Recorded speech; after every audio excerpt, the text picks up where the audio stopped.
When I'm driving an F1 car, steering wheel feedback is one of the most important things. It helps me decide when to brake and how hard. It's how I feel the surface of the road. Every bump in the terrain, every wheel slip. If my tyres are starting to lose grip, I can sense that immediately. When I'm driving in a sim, I need that same tactility, that level of detail I have in a real car.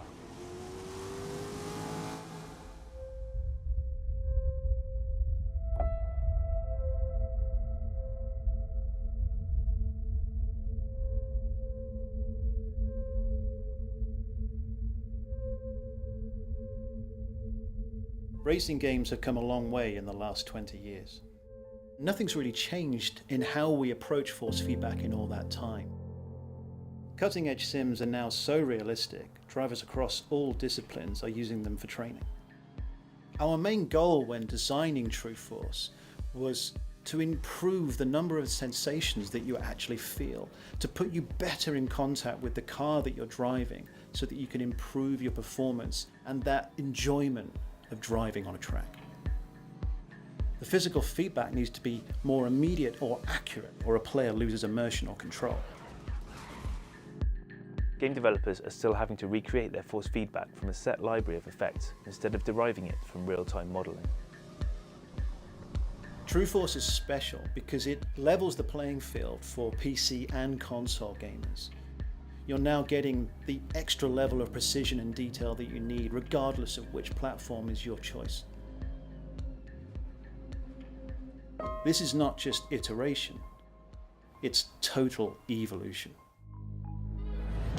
TrueForce force feedback works differently. It hooks directly into the physics engine of the game.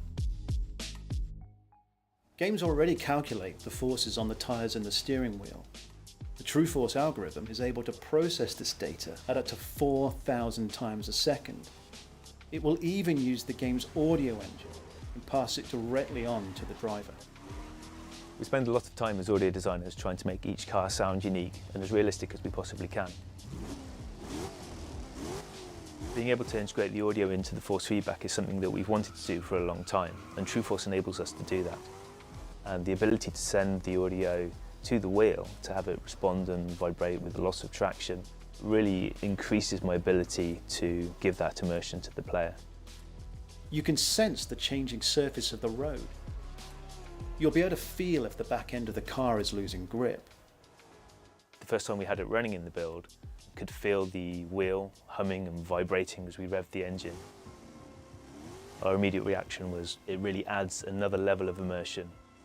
The first thing you're going to feel with a TrueForce wheel is the engine note. The minute the engine starts in the game, you will know exactly which car you are driving.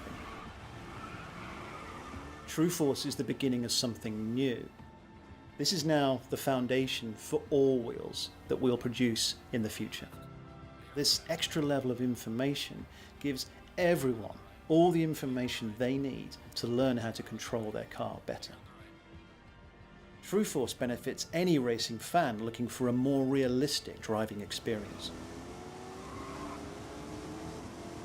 Because winning is all about feeling.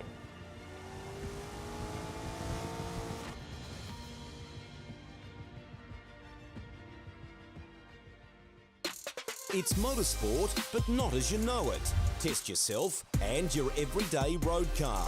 Safe, affordable, but most of all, fun. And all you need is your daily driver. Experience the thrill of a sprint day. Race against the clock at a hill climb. Or test your reflexes with an auto test. It takes just 3 simple steps to get started. Get on the start line. Search Motorsport Australia Daily Driver today.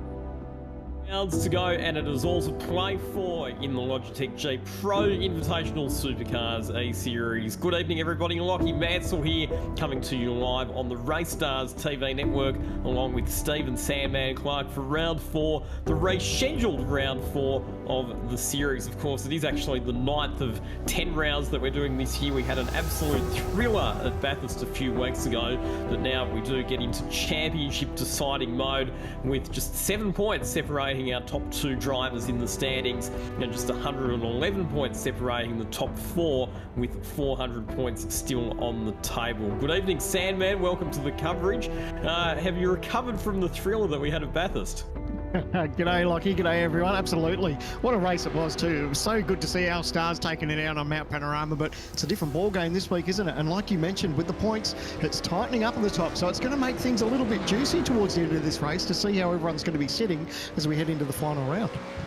So the single race format applies for tonight. There'll be a couple of compulsory pit stops and 200 points up for grabs. Let's have a look at the championship points, how they stand after Bathurst. Madison Down leads the way on a nice round, 1,800 points, but he's just 7 points clear of James Scott, who took out that dramatic Bathurst victory alongside Shane Van Gisbergen.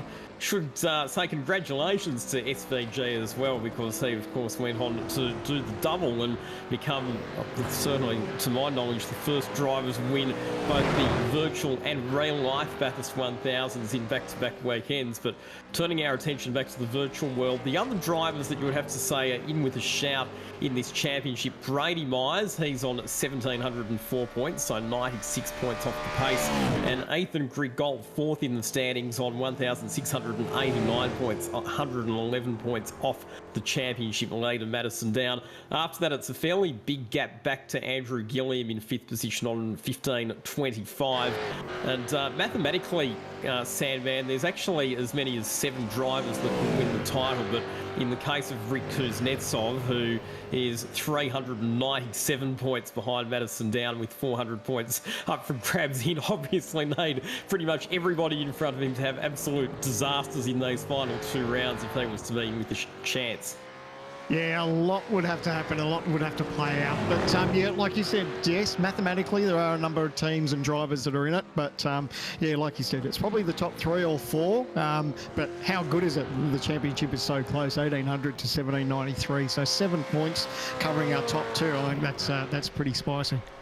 It's going to be interesting to see how the drivers and the teams play these last 2 rounds, because on one hand, obviously you want to win, you want to maximise your points haul, but on the other hand, a bad result for any one of our title contenders tonight would spell the end of their chances. And the other thing to take into consideration is how the teams play the game as well, because for a team like Trans-Tasman Racing, they've got a couple of drivers, Madison Down and Brady Myers, both in title contention, so they have that to think about, whereas for James Scott, for example, he's pretty much the Lone Ranger now at the top of the standings for Synergy Sim Racing in terms of the title contenders, and likewise with Ethan Grigol for the Evolution Racing team. So if they can get their teammates into positions where they can perhaps assist them, it could be interesting to see how those tactics play out.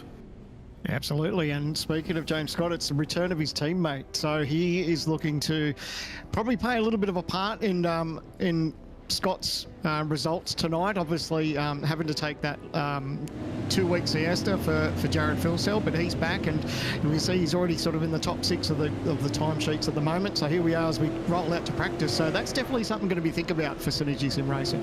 Yeah, and for a driver like Jared Filsell, and there's probably a few others that fall into that category as well, people like Luke Rosella, who took that brilliant victory in the Sandown 500 with Harley Haber. They've got the pace to fight for race victories, but they're not in title contention, so they don't have to worry about being cautious or needing to think about the championship point situation. They can just go for broke and try and win these races at all costs. And for Jared Filsell in particular, the fact that he was sidelined for the 2 endurance places means that he's further back than fullback, I think, is how you would describe his championship position, all the way back in 35th position. And it's probably now you have to say going to have to participate in the qualifying pre-season series next year just to earn his spot on the grid, but he'll have a point to prove in those final 2 rounds.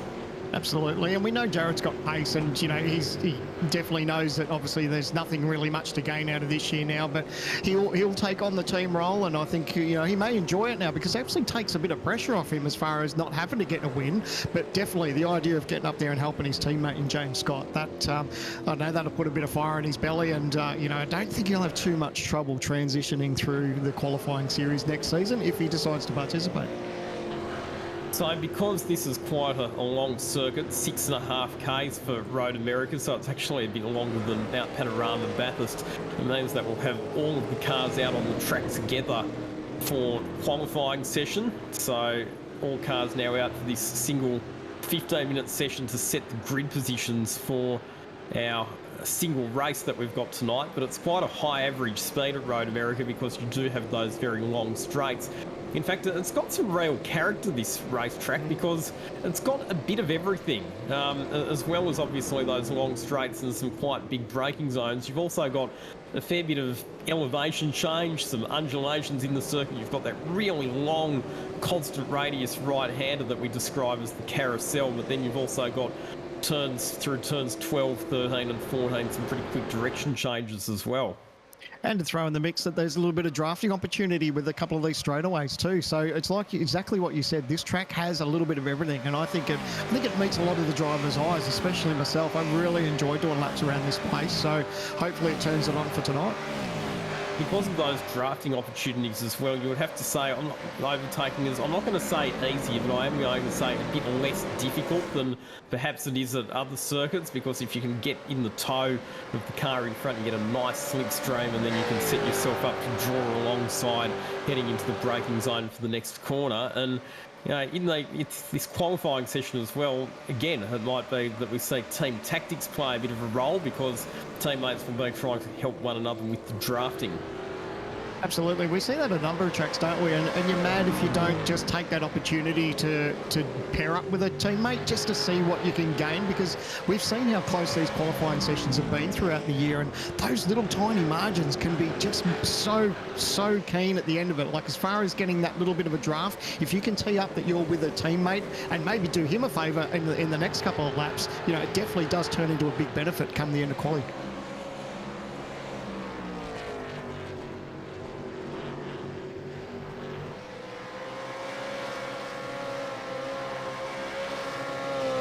So there is Jared Filsell in the number 1 car, one of the cars out of the Synergy Sim Racing stable.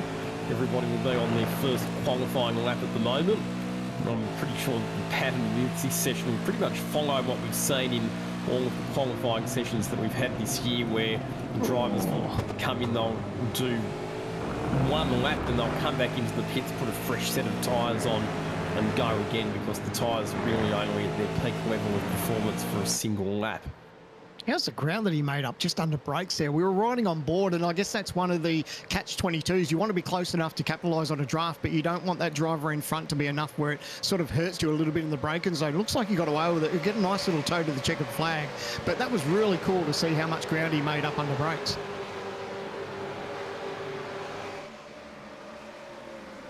Some time starting to come in, and Jared Filsell 2 minutes 3.1 seconds goes to the top of the order. There'll be a few drivers a little bit further back on the track, including a couple of the Synergy Sim Racing cars that'll be looking to bank some times as well. Madison Down moving up into second position. Dylan O'Shea, Dylan Rudd, positions 3 and 4. Dylan O'Shea has been one of the standout performers of the last couple of rounds. Very unlucky not to finish on the podium at Sandown. Actually crossed the finish line in second position and was only demoted due to a post-race time penalty. I don't know if we have a most improved award in this championship. Maybe that's something we'll have to talk to the category manager Brenton O'Brien about, but for mine, the two drivers that have really impressed me this season in terms of the improvement they've made over the course of the year, Dylan O'Shea and Luke Rosella, because they've gone from being midfielders to drivers who are more and more frequently up the pointy end contending for podiums, or in the case of Luke Rosella, that overall race victory at Sandown. Absolutely, and when you get those wins or those chances at podiums, it takes a weight off the shoulders, doesn't it? Knowing that you can actually do it and get the job done, I reckon that makes it a lot easier for a driver, you know, rather than battling out week in, week out and not thinking that you've got a chance. But once you get a sniff, I reckon that really pulls you towards up the front of the field. So, yeah, it's really good to see, and yeah, so much so can play out throughout these races, and I think half the pressure comes into quality, doesn't it? You know, you just want to get yourself a decent qualifying position, because they find yourself, you know, if you find yourself back in 15th, 20th, it really makes your night difficult. It does, although in these longer races there are some strategic options that you can take to try and move yourself up the order, but the biggest risk of qualifying down the order is it leaves you exposed to being in the cut and thrust of the mid-pack, and as we have seen in a couple of events earlier this season where we had some carnage towards the start, particularly round 7 at Belle Isle. There was absolute pandemonium at the start of one of the sprint races. That's the downside of starting a bit further back in the pack. As we see people coming into the pits to put on a fresh set of tyres and go for another run. At the moment, Jared Fuel-Cell on top ahead of Madison Down, Dylan O'Shea, Dylan Rudd, Jake Burton, Josh Anderson. Rayhan Leonage doing a good job in 7th position ahead of Brady Myers, Andrew Gillian and Rick Kuznetsov rounding out the top 10. It's worth pointing out that Rayhan Leonage, Andrew Gillian and also Michael Taliancic, drivers who were formerly competing for the Pursuit Sim Racing team, but prior to the Bathurst round there was a bit of a merger and a bit of a rebranding exercise with Pursuit Sim Racing effectively amalgamating with Altus Esports, a team that has had a long and, shall we say, distinguished history in the sim racing scene under the guidance of Simon Feigl. And that's a team that will no doubt continue to improve in the Logitech G Pro Invitational Series. But we've got 6.5 minutes remaining in this qualifying session, and because the laps around here are so long, it's not a massive number of complete laps that the drivers are going to be able to do within this session, so you really do have to make every lap count. Speaking of that, I believe Fuel-Cell's gone quicker than what most people have done in practice too, leading up to quali. So I think they were probably in the range of 3.2s or 3.3s. So to punch out a 3.1, I think he'd be pretty happy with that. Obviously, you know, not everyone always shows their hand sometimes in practice, but he'd be pretty with that, having a 2:03.1 in his back pocket as we get to just after the 9-minute mark. Now, the interesting thing for mine is that James Scott hasn't punched out a representative lap time yet. So James Scott, there he is on screen at the moment in this conga line of cars that are all doing warm-up laps out of the pits. You know what's going to happen, don't you? He is going to be under a bit of pressure here to get a time on the board, because when you're in title contention, you do not want to be starting towards the back of the grid. Well, I think what's going to happen here, do you reckon? I reckon he's going to try and team up with his mate Fuel-Cell and use a little bit of that toe, because obviously Fuel-Cell's pretty comfortable with that time. Even if a couple of people pip him, I think he'll still hold on to 2nd, 3rd or 4th at worst, you know what I mean? So I think he's in a position where he can help James as far as a draft. So I wouldn't be too surprised if you try and see these guys. You can see he's just trying to get position there. But everyone's cotton on to what they're doing too, so they're trying to... Oh, is there a little bit of contact there? Nearly a little bit of contact, but I think that's what they're trying to do. They're cottoned on to see what they're going to do here, and I reckon he's going to try and help him with the toe. Looks like that might be what is about to happen. Here's a replay of... Oh, yeah, there was definitely contact there. Goodness gracious me, was that Richard Hampstead? Well, or Jake Maloney, wasn't one of the Trans-Tasman Mustangs?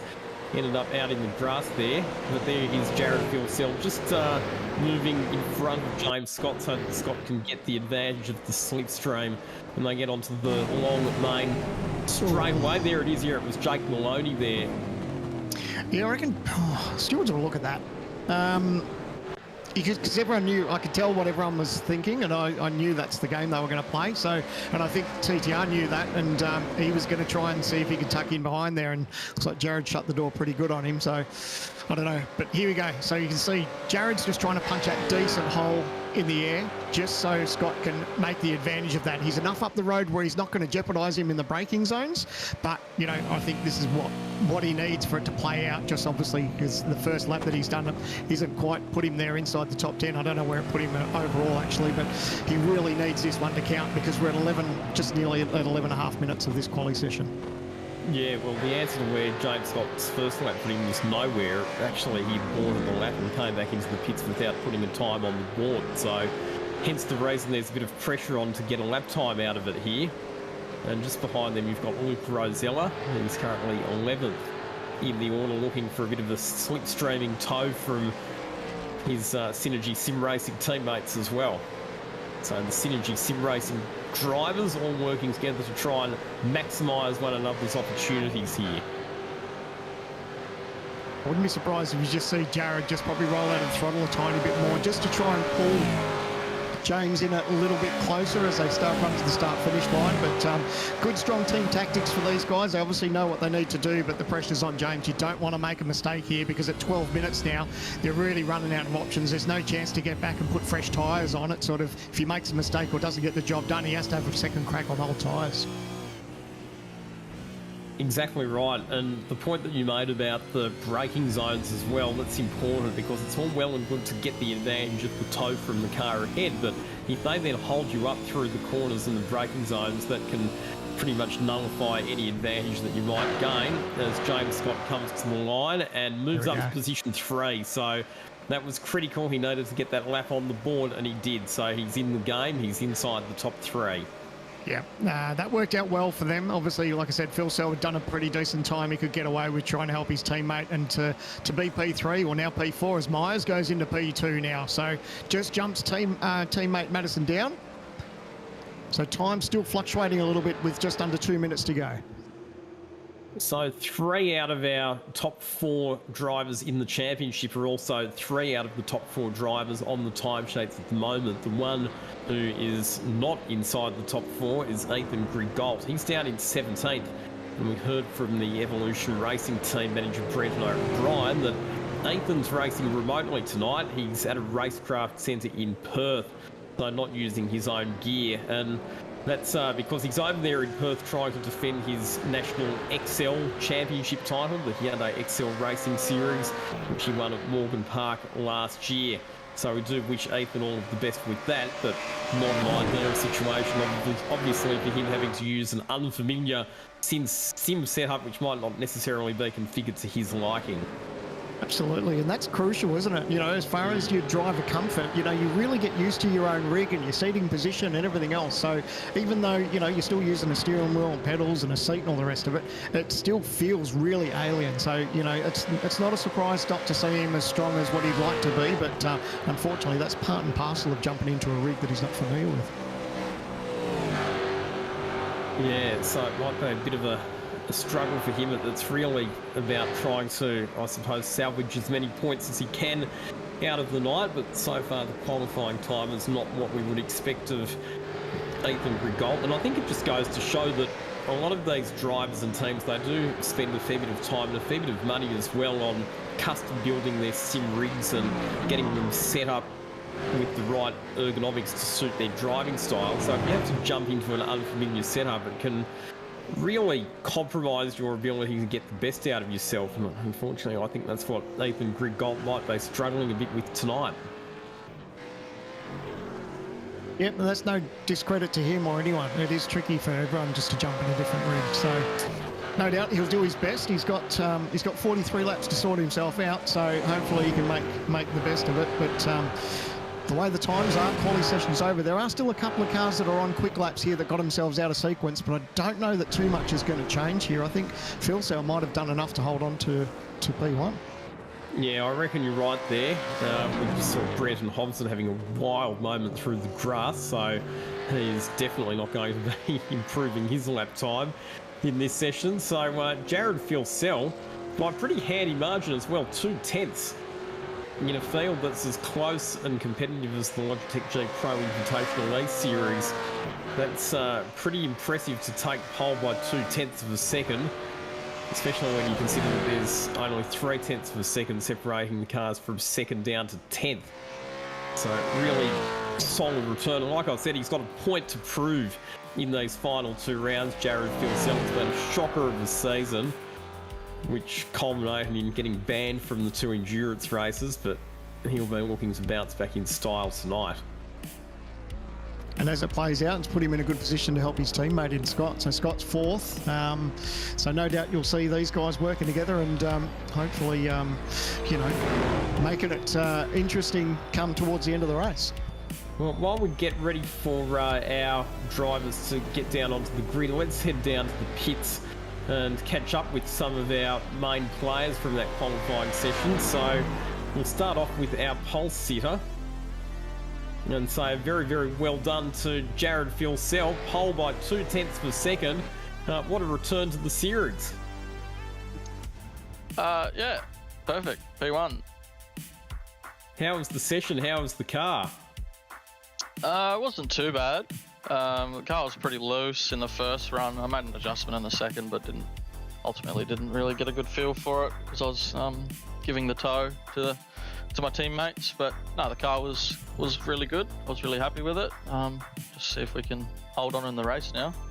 It looks like you and your Synergy Sim Racing teammates played a pretty smart game there in terms of helping one another with the drafts. But I have to ask the question, Jared, coming into tonight, obviously one of your teammates, James Scott, is well and truly in title contention.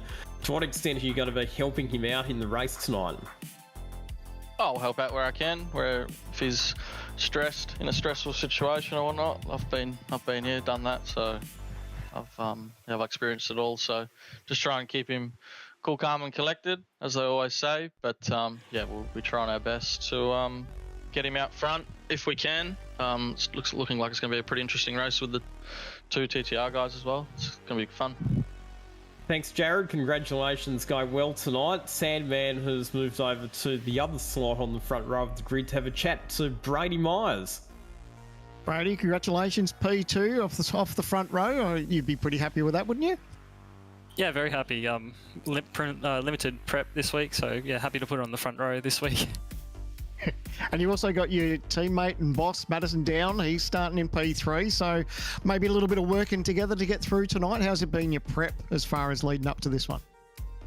Yeah, prep's been good. We're just focusing on, controlling what we can control, and whatever happens, and we'll just try our best and see where we end up tonight. But should be interesting with 2 SSR guys. It should make some good racing, I think. And as we were discussing, Lockie and I, earlier with the championship points, you're not all out of it, mate. There's still 2 rounds to go, like including tonight and then the final round. You're still a contender. Anything can happen. So obviously that's got to put a bit of prep in your step too. Yeah, that's all right. Still in it, but realistically, I need Madison and James to have a pretty shockers the next 2 rounds. So I'll just do what I can do and see where we end up points wise. But yeah, overall should be see what we can do. All right, we'll let you get ready. Thanks for the chat, mate. All the best for tonight. Thank you. Thanks, guys. And throw back to you, Lockie. I think you got Ethan Griggolt there with you. Yes, I've wandered a bit further down the grid back to position 17, where we find Ethan Griggolt for the Evolution Racing team. Ethan, you're running with a borrowed setup tonight over in Western Australia. How are you finding adapting to it? Yeah, being 3,500 kilometres from home doing a sim race isn't the best best way to go about it. But here at the Racecraft Sim Centre at the moment, they got some pretty awesome setups in here. So a few of them with motion and all the direct drives, all the good stuff. It's just I'm finding it a little hard to get the feel from the car with the sense of speed. So anyway, just here to bag a bit of points and have a bit of fun. You're obviously over there preparing for the XL Nationals, so we wish you all the very best with that as well. But yeah, given the unfamiliarity of the equipment that you're in, how do you approach this race tonight? Yeah, I did about a night's worth of setup work about a week ago just to try and make sure the setup was right before I came here, and then I got here a couple of hours early to try and set up the rig and put my settings in it, but that can only go so far when you're on foreign equipment. So just here to have a bit of fun, that's all. Well, starting a bit further down the grid than where we would normally expect you to be, but we wish you all the best with making some forward progress tonight. Yeah, thanks. I'm hoping that the race pace will be a slight bit better than the quali pace. It usually is, so yeah, we'll see what we can do. No worries. Going well tonight, Ethan. And Sandman is with another one of our drivers, Sean McNamara, who starts out of position 22. Yeah, just a little bit further down, Sean. Not too bad. It's not great. It's not pole position, but hey, mate, you're on the grid. How was your session? Yeah, on the grid. Yeah, no, pretty good. Obviously, a 15-minute session, you got to get it right, and sort of 3/10 up on that second lap, but just didn't finish it off. So, all good. Long race, plenty of strap to play out. So we'll see how it goes. Is that a bit of a pressure cooker when you know you're sort of against the clock, when you know you've pretty much go out there for anchor time, back in the pits, put on a fresh set of tyres, you only get 2, maybe 3 shots at it? Is that a bit tricky? Yeah, 2 shots is all it is, and when you didn't realise that in the first run, you sort of look at the second run and go, well, got to get it done now. So, yeah, probably could have put a little bit more in the first run, but that was good. It's a good format, and yeah, it mixes it up, so it's good. How's your prep coming into tonight, mate? You're looking forward to this one? I quite enjoy this racetrack because it's got a little bit of everything in it. Yeah, it's a good track. A bit of drafting, bit of fuel saving, big brakes. So, yeah, it's a track I enjoy, but yeah, we'll see what plays out tonight, and like I said, there'll be plenty of strategy, no doubt. So we'll see what happens. All right, we'll let you get ready. Enjoy the race. Stay out of trouble, and hopefully we're talking to you at the end of the night. Yeah, cheers, guys. Thanks, Sean. Well, there you go, Lockie. That's our field. They're getting ready. It's going to be an absolute cracker race. 43 laps around here. And like we said, this has got a little bit of everything. It does, but one driver who is going to be on the back foot to start with, even though he's going to start out of position 1 on the grid, Jared Field-Still. Can you believe it? He's had a pretty... Let's just say he's become very familiar with the steward's office this season, and he's made another visit to the stewards to get a 10-second time penalty because they've deemed that contact between him and Jake Maloney during the qualifying session was the fault of Jared Filsell. So now, from what we're hearing from race control, he'll have the choice of whether he serves that penalty during one of his compulsory pit stops or if in fact it will be added onto his race time at the end. But that's just another extra element that we'll have to think about as this race progresses. Yeah, I called it live when it happened. I thought the stewards might look at it. I think we could see what was playing out, and unfortunately, he just tried to close the door a little bit. And anyway, the stewards have made the call. He'll decide how that plays out, whether he does it in a pit stop or at the end of the race. But obviously, his sole goal is to help his teammate here. So I don't know that he'd be too stressed about it, but we'll wait and see how that all plays out. Well, at the end of the day, Synergy Sim Racing can play a bit of a sacrificial game with Jared Filsell if they need to, because it's really all about helping James Scott maximise his championship position. But there's your grid positions. Jared Filsell, Brady Myers, your front row. Madison Down and James Scott off the second row. Back to Dylan O'Shea and Dylan Rudd, a couple of the 9.5 Sim Sport entries starting out of positions 5 and 6. Jake Burton and Josh Anderson, the pair of Trans-Tasman racing cars out of positions 7 and 8. And Rehan Leonage and Andrew Gilliam completing the pattern of teammates starting alongside one another to the 2 Altus Esports cars from positions 9 and 10. And then it's Marcello Rivera and Rick Kuznetsov in positions 11 and 12. Back to 13th position where we find Luke Rosella, Adam Briggs in 14th, and then it's Tom Freer, Brad Ratu, Ethan Grigolt, Sebastian Flock, Matthew Bowler and Jake Maloney, your top 20. Back to Robert Gibbs and Sean McNamara, Damien Johnston, Jordan Ross in position 24. Then it's Jack Boyd, Hayden Veld, Thomas Freeman and Michael Taliancic, Luke Mitchelson and Michael Angus in 30th. Richard Hampstead, position at number 31. Brenton Hobson and Blake Warboys, a few dramas for them in qualifying. Ditto for Kurt Stenberg, who didn't get a time posted on the board during that qualifying session. And then we go back to our stewards and our race control officials. We are set for a race start here. It's the penultimate round of the Logitech G Pro Invitational Series, coming to you on the picturesque Road America circuit. Jared Filsell on pole position and making a pretty successful return, it has to be said, given that he's been out of the seat for a couple of rounds. Really good performance from him in qualifying to put the Synergy Sim Racing number 1 car on position 1 on the grid. Absolutely, and we know his pace. He's a defending champion of this series, so you know he's always going to be there or thereabouts. So it's a different story for him tonight. Obviously, he's put the team hat on, and he'll be thinking about how this race plays out. Obviously, the key for this is just trying to get himself a nice clean start, get through these first couple of corners, because we know how tricky this racetrack can be, especially on cold tyres. So everyone's just got to be mindful of this first lap. Get that 1 or 2 laps under your belt and then get yourself into a race rhythm, because it's so easy to make a mistake or even outbrake yourself, especially in the early laps. And turn number 1 on lap number 1 at this circuit, I mean, it's a danger zone on any racetrack, but here at Road America, because it's such a long run from the starting grid down to that first corner, you're approaching it from very high speed. It's a big braking zone. You're potentially going to have cars running 3 and 4 wide into that corner. That is absolutely going to be a choke point on this opening lap, and none of the championship contenders can afford to get caught up in an accident there on the first lap of the race. Absolutely. How heartbreaking would it be for some of these drivers? We said that there was only 7 points between Down and Scott. So can you imagine if they got themselves caught up in a little bit of mischief at the start of this race, knowing that the pressure's on, that there's no points buffer for these two, that they really need to make every lap count. And if you get yourself caught up in a little bit of carnage, it can make your life really difficult for this race. But then heading into the final, the last thing you want to do is be in that pressure cooker situation going into the final round of the championship. That's what this round's all about, setting yourself up for that all-important final round, which will be held at another American circuit, Road Atlanta, on the 15th of November. So plenty of storylines to unfold over the course of this race. I'm intrigued about the penalty with Phil Sell, whether he decides to take it through the race or whether he does it at the end. So interesting to see how that's going to play out. Obviously, we've got 43 laps in front of us, and we're not too far away from the green flag. I wouldn't be surprised if with Jared Phil-Sell if they choose to take the penalty right at the end of the race, because if he was to take it in one of the pit stops, it's potentially going to put him back in the pack, which means that he might not be in as good position to be able to render assistance to James Scott. All right, green flag has waved at the back of the pack, so we are in the hands of the starters here at Road America.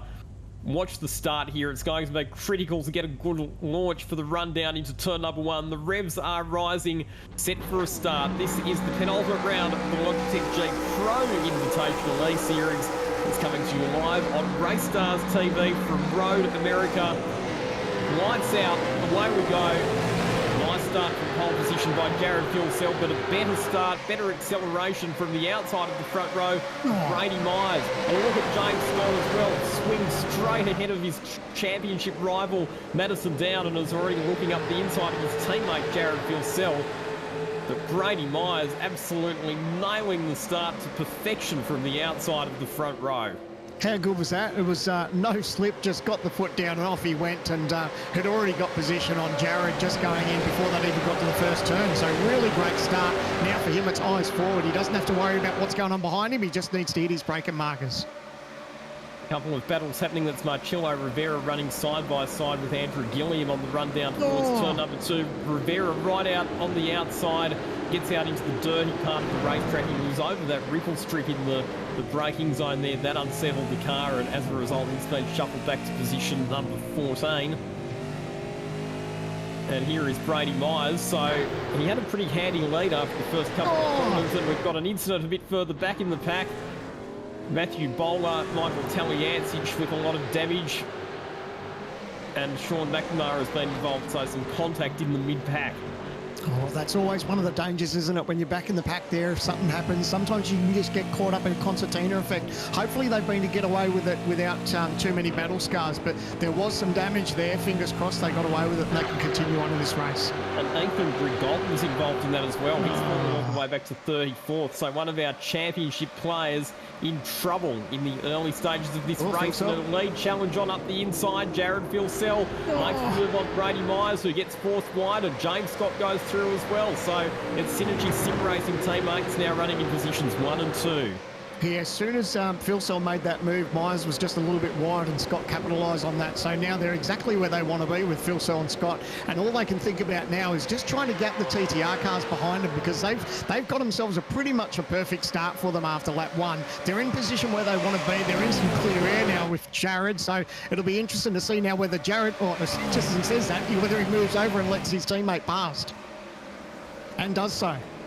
It does so very, very smartly on the run down into turn number 1. So now what Jared Filsell will try and do is hold up the rest of the field, I would think, so that James Scott can get some clear air, because the best spot that James Scott can be in is out in front, out in the lead of the race, and with the protection of his teammate from behind. Absolutely, and just I couldn't get it out quick enough. I could see what Jared was doing, but it's exactly what he's done. He's let his teammate out in front. He's just going to play rear gunner for a little bit here. TTR don't need to worry about it at the moment. They've obviously got a few drivers there and teammates there that they can help each other out, but it's the opening lap. The last thing you want, is contact like that. That was the contact with Quick Goal. And then some concertina effect back there, but that was just an unlucky tap, and then he's gone around.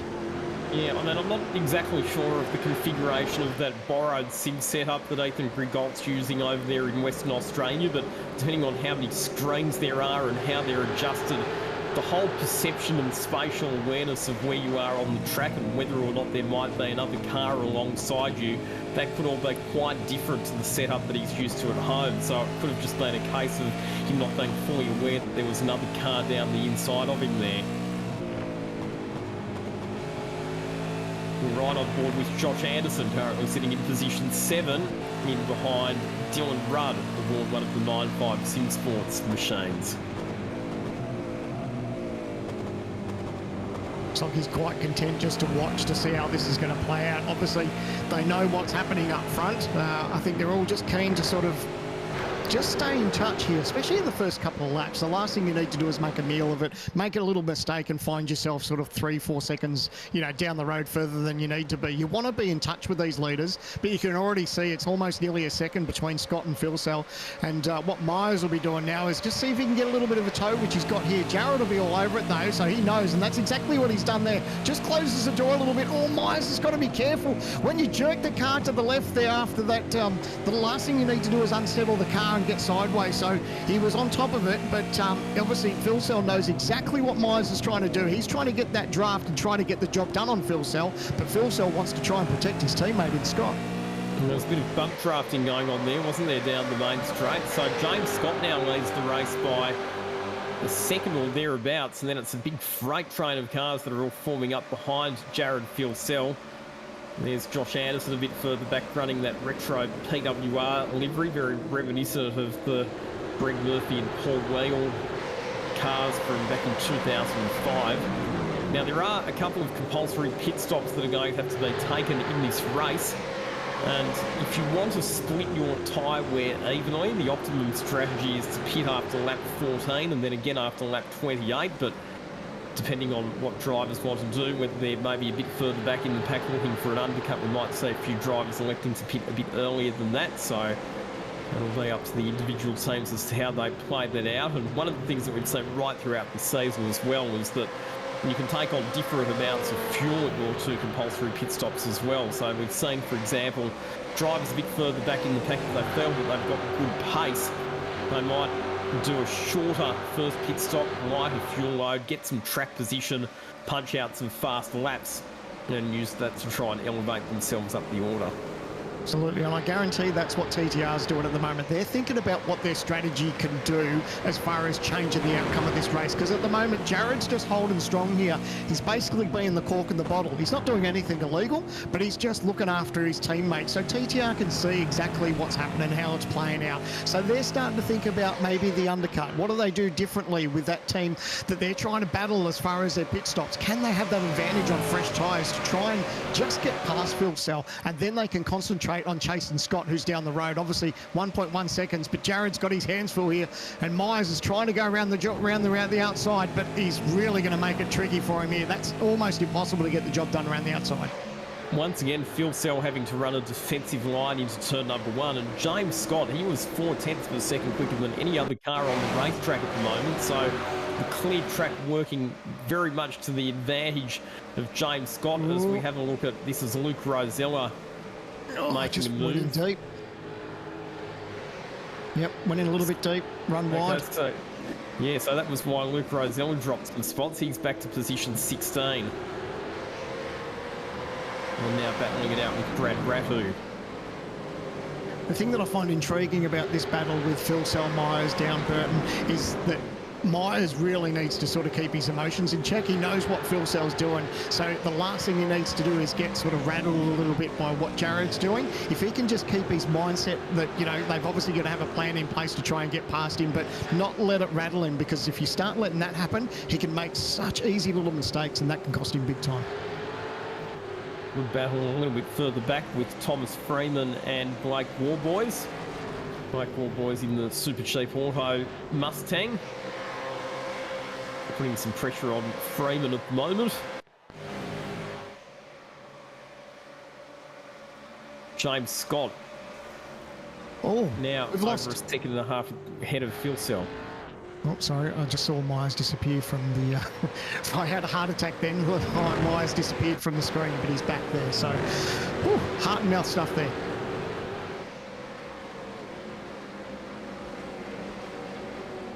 There's Madison Down in fourth position. One of the things that we've seen right throughout the season with Madison Down is that he always plays the long game in these races. He certainly doesn't get too flustered if he's a few positions back in the early stages. And the way that he and the Trans-Tasman team set his car up, it always seems to come on stronger later in the race. We've seen that time and time again. So back in fourth at the moment, but he won't be too bothered with that. He's in the lead pack and well within striking distance of the race leader, James Scott. Yeah, absolutely. And I don't think there's anything that Madison sort of surprises me now. I've been calling races and watched races and been in races with him where I thought he's definitely out for the count, and then before you know it, he's taken the win. So, but these all guys playing a little bit of strategic stuff here. There, the TTR teammates just looking after each other. A little bit of bump drafting, but yeah, don't be too concerned. As long as he's in touch with the leaders, there's still a long, long way to play out. It's only lap 5 to 43. Yeah, and we saw it at Bathurst, and we'll see it again here as well. Fuel saving. If you can sit there in the slipstream of the car in front, you can definitely save fuel by being in that position. The benefit of that is shorter pit stops later on, so there'll be a bit of that going on as well.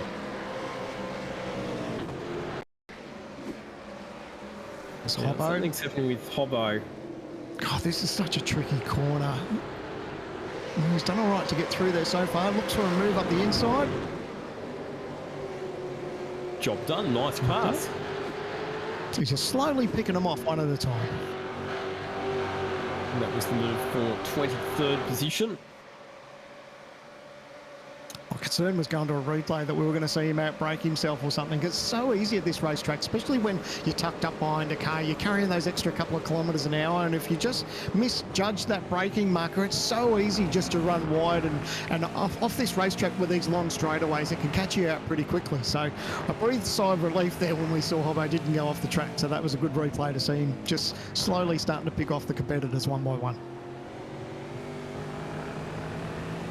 Riding on board with Tom Freer. He's got a bird's eye view of the battle that's happening between Adam Briggs and Marcello Rivera. Just in front, Rivera will have a good slipstream from Briggs as they head down this long front straightaway. Will he be close enough to pull out? Yes, he will. Down the inside. 2 for 1. Oh, he's no! outbraked himself. It's exactly what I just touched on, didn't I? I was just like, it's so easy just to catch yourself out. He just couldn't quite pull it up. I thought when he started to get the 2 for 1 deal, I thought, oh, he might have gone in a little bit deep, but unfortunately that was the case. Missed his breaker marker, but thankfully he didn't make any contact. Looked at tyre and just took an excursion through the gravel track. Actually, it was a good job from, I think it was Rehan Linage, I think it was, who realised that he was up the inside there and just opened the steering up to make sure that he wasn't going to get centre punched by Rivera. Here's Jake Maloney, who's now got Tom Freer for company. And there is Marcello Rivera, who has rejoined just ahead of Jack Boyd. So the thing there is that because of the slipstream and the extra few kilometres an hour you might be carrying into the braking zone, And also the fact that when you pull to the inside, you're tightening up the radius of the corner. It means that you do actually have to brake a bit earlier. So that can be a bit of a trap for young players down there. Absolutely. And the mind games play too, because if you're racing someone, old mate knows that you're going to try and brake as late as you can, or he's going to try and judge the braking off you. So what you tend to do is brake probably almost too late, and if he tries to outbrake you, that he fires off and through the gravel. So it's always interesting when the mind games start playing up with each other, when people start thinking about outbraking each other. So the Synergy Sim Racing teammates have actually pulled away. We saw that Jared Filsell was under some pressure there from Brady Myers, but he's actually opened up a bit of breathing space. It's 1.3 seconds between Scott and Filsell. Almost a second now from Filsell back to Myers in position 3. And Myers has got a couple of his TTR teammates for company in Madison Down and Jake Burton. The interesting thing is this is just letting Filsell and Scott just have that little bit of air, or whether, you know, Myers is struggling a little bit with his car. Obviously, he's probably not going to move over just yet for his teammate. Obviously, they're still all fighting it out for the championship with Myers in third. And yeah, he's a little bit off, but he's still not going to throw away the chance of taking this opportunity at possibly the win and maybe a championship. So, but I know the TTR guys will work together, as all teams do. So they'll all be starting to think about a game plan, and they'll know deep down inside, oh, a little bit of a wiggle there for the 84. But yeah, they'll all be conscious of how this race is starting to play out. And if Myers is absolutely hurting them, then they will think about probably switching that around a little bit. So this is the battle between Sebastian Flock and Kurt Stenberg. And yeah, Sebastian Flock getting a little bit of sideways there. And Kurt Stenberg having to start at the back of the grid after not recording a time in qualifying, and they've now swapped positions, so Kurt Stenberg has moved ahead. Incidentally, Ethan Grigolt, who we saw getting caught up in that accident on the first lap, he is still back in 30th position, so a long, long way down the order. Battle scar damage down the side of it too, wiping off that good-looking Logitech logo, but he's pushing on. The main thing is he's still pushing on, so, and there's still plenty to play out in this race.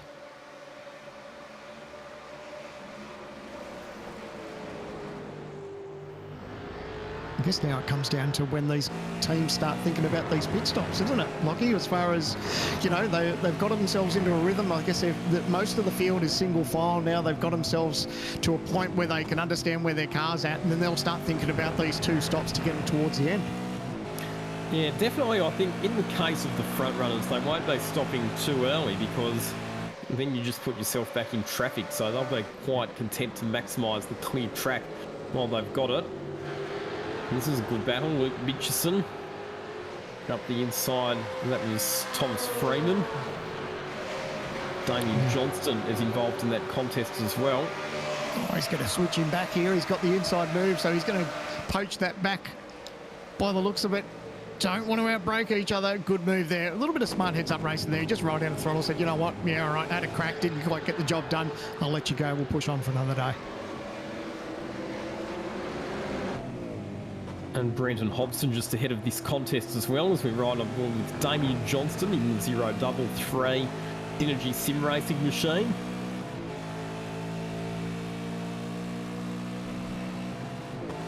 This braking zone and turn one for me are always the two trickiest ones, especially it's a little bit of a downhill section. You are blind. You can see how much vision you lose when you're tucked up behind a car. So easy just to make a little mistake there in the braking zone. So really tricky turn one and that turn as well, just to try and make sure that you don't push too hard and make those silly mistakes. Yeah, and because we've got that curb there at the turning point for turn number 2, that can unsettle the car if you've got your wheels too far out across the right-hand side. Or we call it turn number 2, it's actually more like turn number 5 because there's a couple of kinks as well. So yes.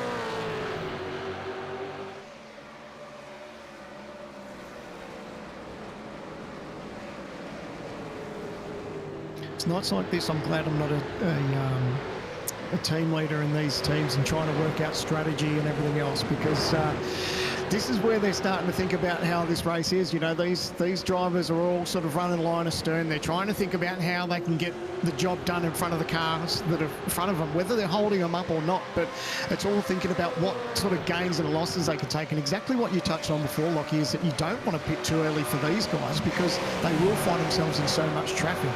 And that can be crucial to really ending your night as far as trying to be a front runner. It'll be very stressful trying to be a team manager for one of these teams tonight, especially when you've got the championship considerations as well. Now, one of the interesting things is that over the last few laps, Jared Fuel-Cell has been consistently quicker than James Scott. So he took another 2/10 out of Scott on the previous lap. So the margin first to second is now just 0.3 of a second. But I don't think that Jared Fuel-Cell is going to be that interested in challenging James Scott too seriously for the lead of the race when you think about the championship situation. So a bit of an interesting tactical scenario here for the Synergy Sim Racing team. Whether they think about, if they think that Scott's struggling a little bit and Jared's maybe that little bit quicker, they may even think about just swapping positions so Scott can tag on and maybe draft with Jared. That's an option that they could look at. But obviously where he's sitting at the moment, it's nice to have a little bit buffer between sort of himself and Myers. So to have Jared there right behind him, that's good sort of for the mental game. But they may think about possibly switching him around just so he can probably capitalise a little bit on that draft. But we'll just have to wait and see depending on what their mindset is. Let's not forget too that Jared Fuel-Cell does have that 10-second penalty hanging over his head as well. So that's probably the other thing worth taking into consideration. So if Jared Fuel-Cell was to go through to the lead of the race, he'd need to finish more than 10 seconds ahead of James Scott to take the win. So if it gets late in the race, Synergy Sim Racing, they don't really need to think about swapping the positions around, provided that James Scott's within 10 seconds of Jared Fuel-Cell in terms of maximising the points for James Scott out of tonight. I guess you could always think that they could swap positions if it was towards the end of the race, and you know, if Scott was happy to be in second, he could probably slow the pack up a little bit, and where Jared could probably try and run as fast as he could and maybe stretch that gap out to 10 seconds. But who knows? Who knows what's going to play out in 33 laps time?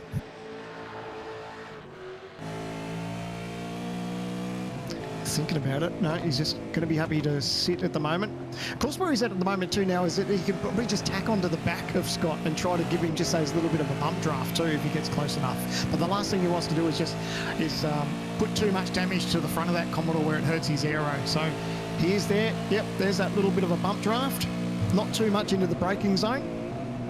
So that looks like that's what their game plan is at the moment.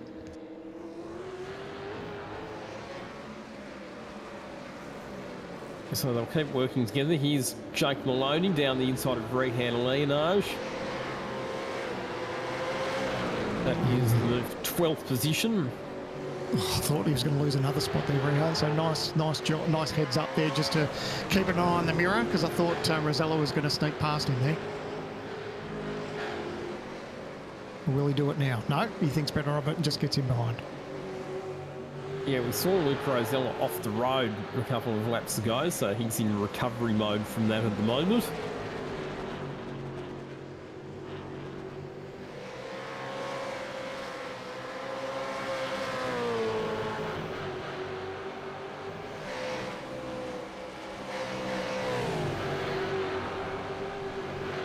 Oh, Rehan Leonage using all of the road.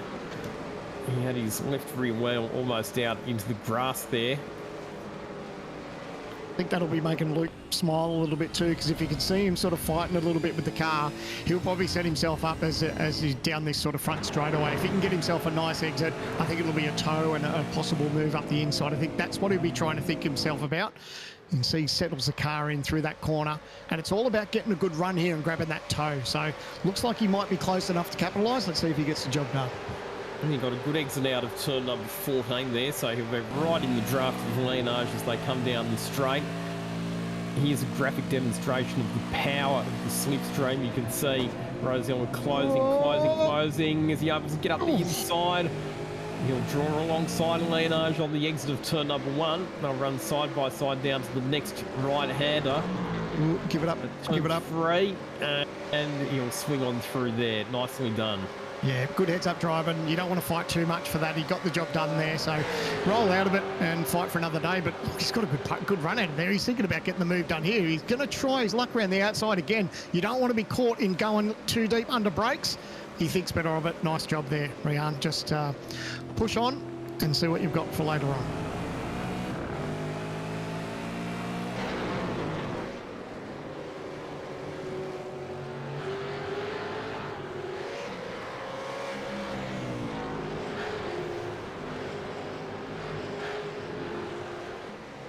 So lap 11 of 43. Up front, it's still James Scott in the Synergy Sim Racing 1-2 with Jared Filso and his teammate there. These guys are working together nicely in these opening laps of this race. They're, I guess they're sitting pretty at the moment. They've got themselves a nice little buffer of almost 2 seconds to Myers. So they can pretty much control their own race from here. They can start thinking about when they're going to pit, and they're probably at this stage using Jared just to try and push James a lot. So the last thing they want is pressure from behind, and they're not getting that. So the race is really falling into their lap at the moment.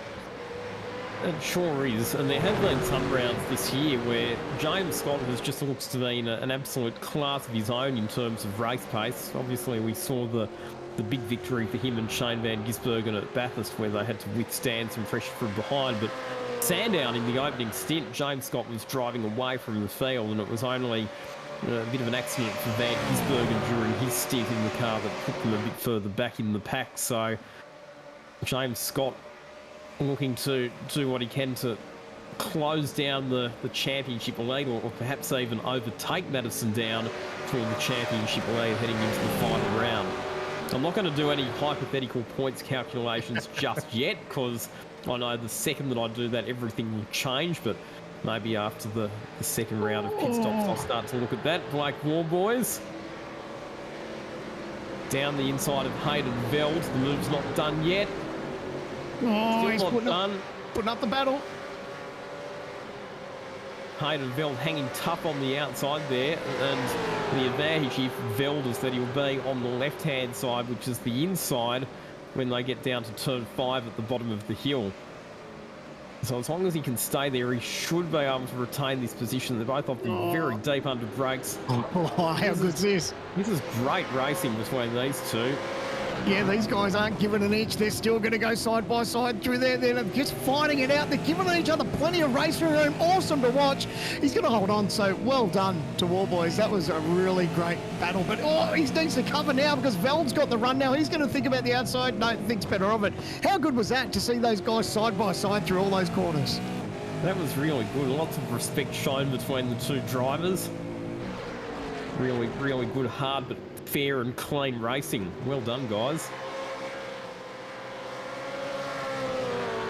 Oh, the nature of this racetrack too. You think, yep, I've got him up the inside. Here you get to the next corner. Oh, damn, he's got me up the inside this time. So that's what I love about this racetrack and where these opportunities are to get the job done, because you're still in it. You know, you think you're on the outside, but if you can hang tough, you can be up the inside for the next corner. So we can see Hobbo. He's now making a move up the inside, gets the job done nice and clean. So tick off another one for Hobbo if you're playing at home.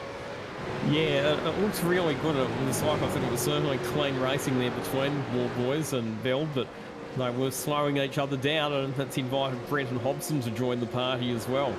Geez, those figures on the left, look at that. Warboys up 14, Hobson up 12, Hampstead up 13 positions. So these boys are on the move.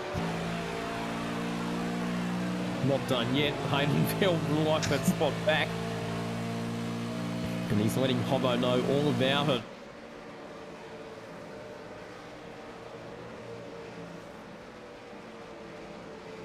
Sebastian Flock continuing his dice with Damien Johnston as well. The recovering Ethan Brigault becoming a part of that contest as well. Be interested to talk to Ethan after this about how difficult or different it is to jump in a rig that you're just not familiar with, because like we touched on before, you know, you get so comfortable in your driving position and your rig around you, and when you jump into someone else's rig, it is very alien. So, you know, obviously it didn't help that he got turned around at the start of the race, but it is a tricky thing to jump in a completely different rig that you're not used to and to go fast at the same time. So he's doing a good job, and he's just slowly bouncing back from that lap 1 contact. Yeah, what he really needs now is a safety car to bunch up the field, though, because he lost a lot of time in that first lap contact. So the safety car will at least compress the field and give him the chance to make up some more spots. It's one thing I haven't seen much of in my time of calling some races around here is a lot of safety cars at this racetrack. So we haven't really thought about it or talked about it much, have we? Because I guess it's not something that's likely to happen, but hey, never rule it out. You just never know what could happen. Someone could launch an engine and be in a difficult position. So, you know, never say never, but yeah, who knows? Yeah, the thing here is there's big wide runoff areas, so yeah, if you do have a crash or even if you do have a mechanical failure, generally there's somewhere that you can get your car to that's fairly safe and it's not going to cause a safety car. So yeah, the probability of safety cars quite low here at Road America. The two Synergy Sim Racing teammates at the front of the field have now opened up the margin to more than a second and a half over Brady Myers, so continuing to work together to build the advantage over the rest of the field. The beauty of being in Scott's position is that you've absolutely got, you know, even though it's your teammate tucked up behind you, you've got absolutely no pressure from behind. As we can see, pit stops are starting to happen. So we can see Hobbo's in the lane. There's a number of cars in there. Flock, Grigol, Gibbs, they're all decided to fire off into pit lane. Lap 14 of 43 just to get their first round of pit stops out of the way. Yeah, so this is around the period of the race where we suggested that people probably would start thinking about coming into the pits to split the tyre wear evenly over a few sets of tyres. So around the lap 13 or 14 mark. Jordan Ross, he's been in the pits for quite a long time. In fact, I think he might be out of the race altogether because he's been down there for over 25 minutes now, so I think his night is done, unfortunately. He was one of the drivers caught up in that opening lap collision.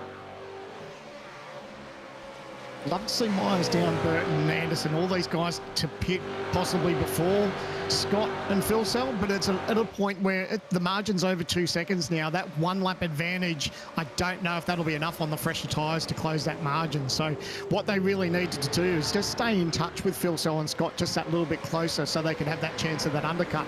But I think that opportunity might have missed him, because even if Scott and Phil Sell stay out and Myers and Down, they all pit this time round, you'd be sure that Scott and Phil Sell will pit the very next lap. Exactly right. So it looks like Phil Sell and Scott are going to continue on this time. In fact, it looks like all of the drivers in our lead pack are going to go round for another lap. Madison Down right in the slipstream of Brady Myers. And I reckon he's content to stay there for now as well, because he knows that he'll be saving lots of fuel. Yeah, I'd love to be in the radio channel with TTR at the moment just to find out what their mindset, like if they think that Down's just that little bit quicker, do they let him go just to try and chase for a lap or two before they do pit stops? But they're obviously quite content. That margin's still 2 seconds, so but it would be good to be a fly on the wall for that team just to see what their strategy is and how that's going to play out.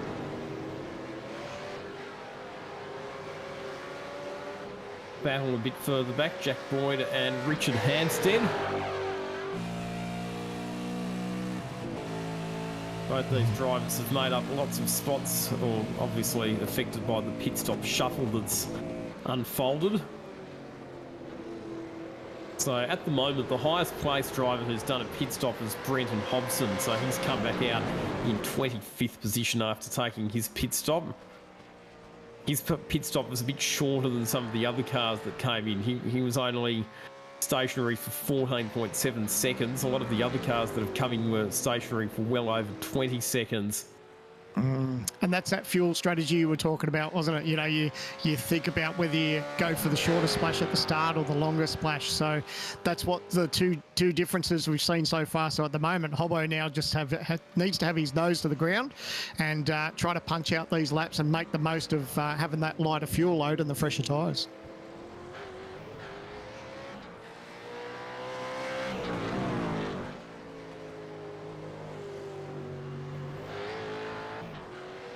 And he's come out in a good position as well, because he's come back out onto the circuit with clear track, so he can just keep driving at the pace that he is capable of at the moment with those fresh tyres.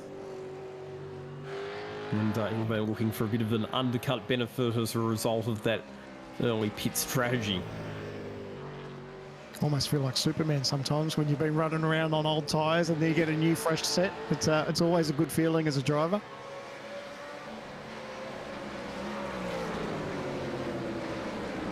And Ratu and Warboys, they've hit for the lane as well.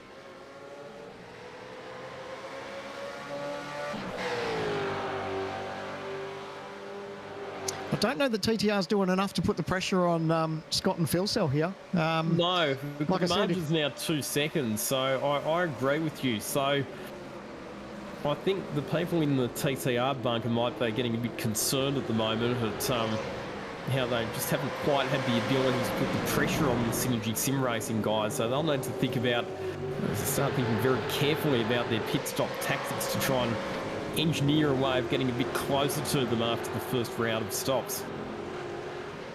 And as we were touching before, you know, they obviously everyone will go for possibly a little bit of different fuel strategy, whether TTR decide to split their fuel strategy up, where a couple of drivers may go for a lighter fuel load, some may go for heavier, but it swings and roundabouts, isn't it, Lockie? Because, you know, if you take your pain now, you don't later on, but vice versa, you just don't know what to do as far as how the people are around you, whether you decide to go for the lighter fuel load or not.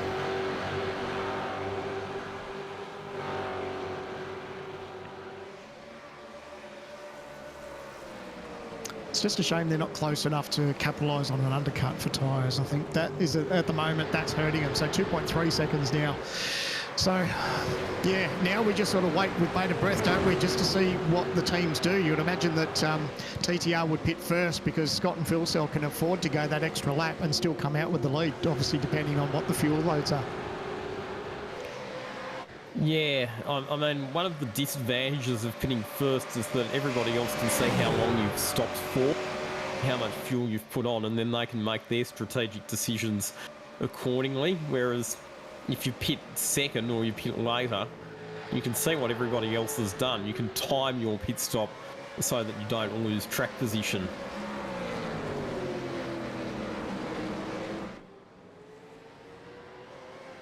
So I wouldn't be, so with all of that in mind, I wouldn't actually be surprised if these guys run quite deep into this stint and end up pitting pretty much on the same lap. Yeah, you never know.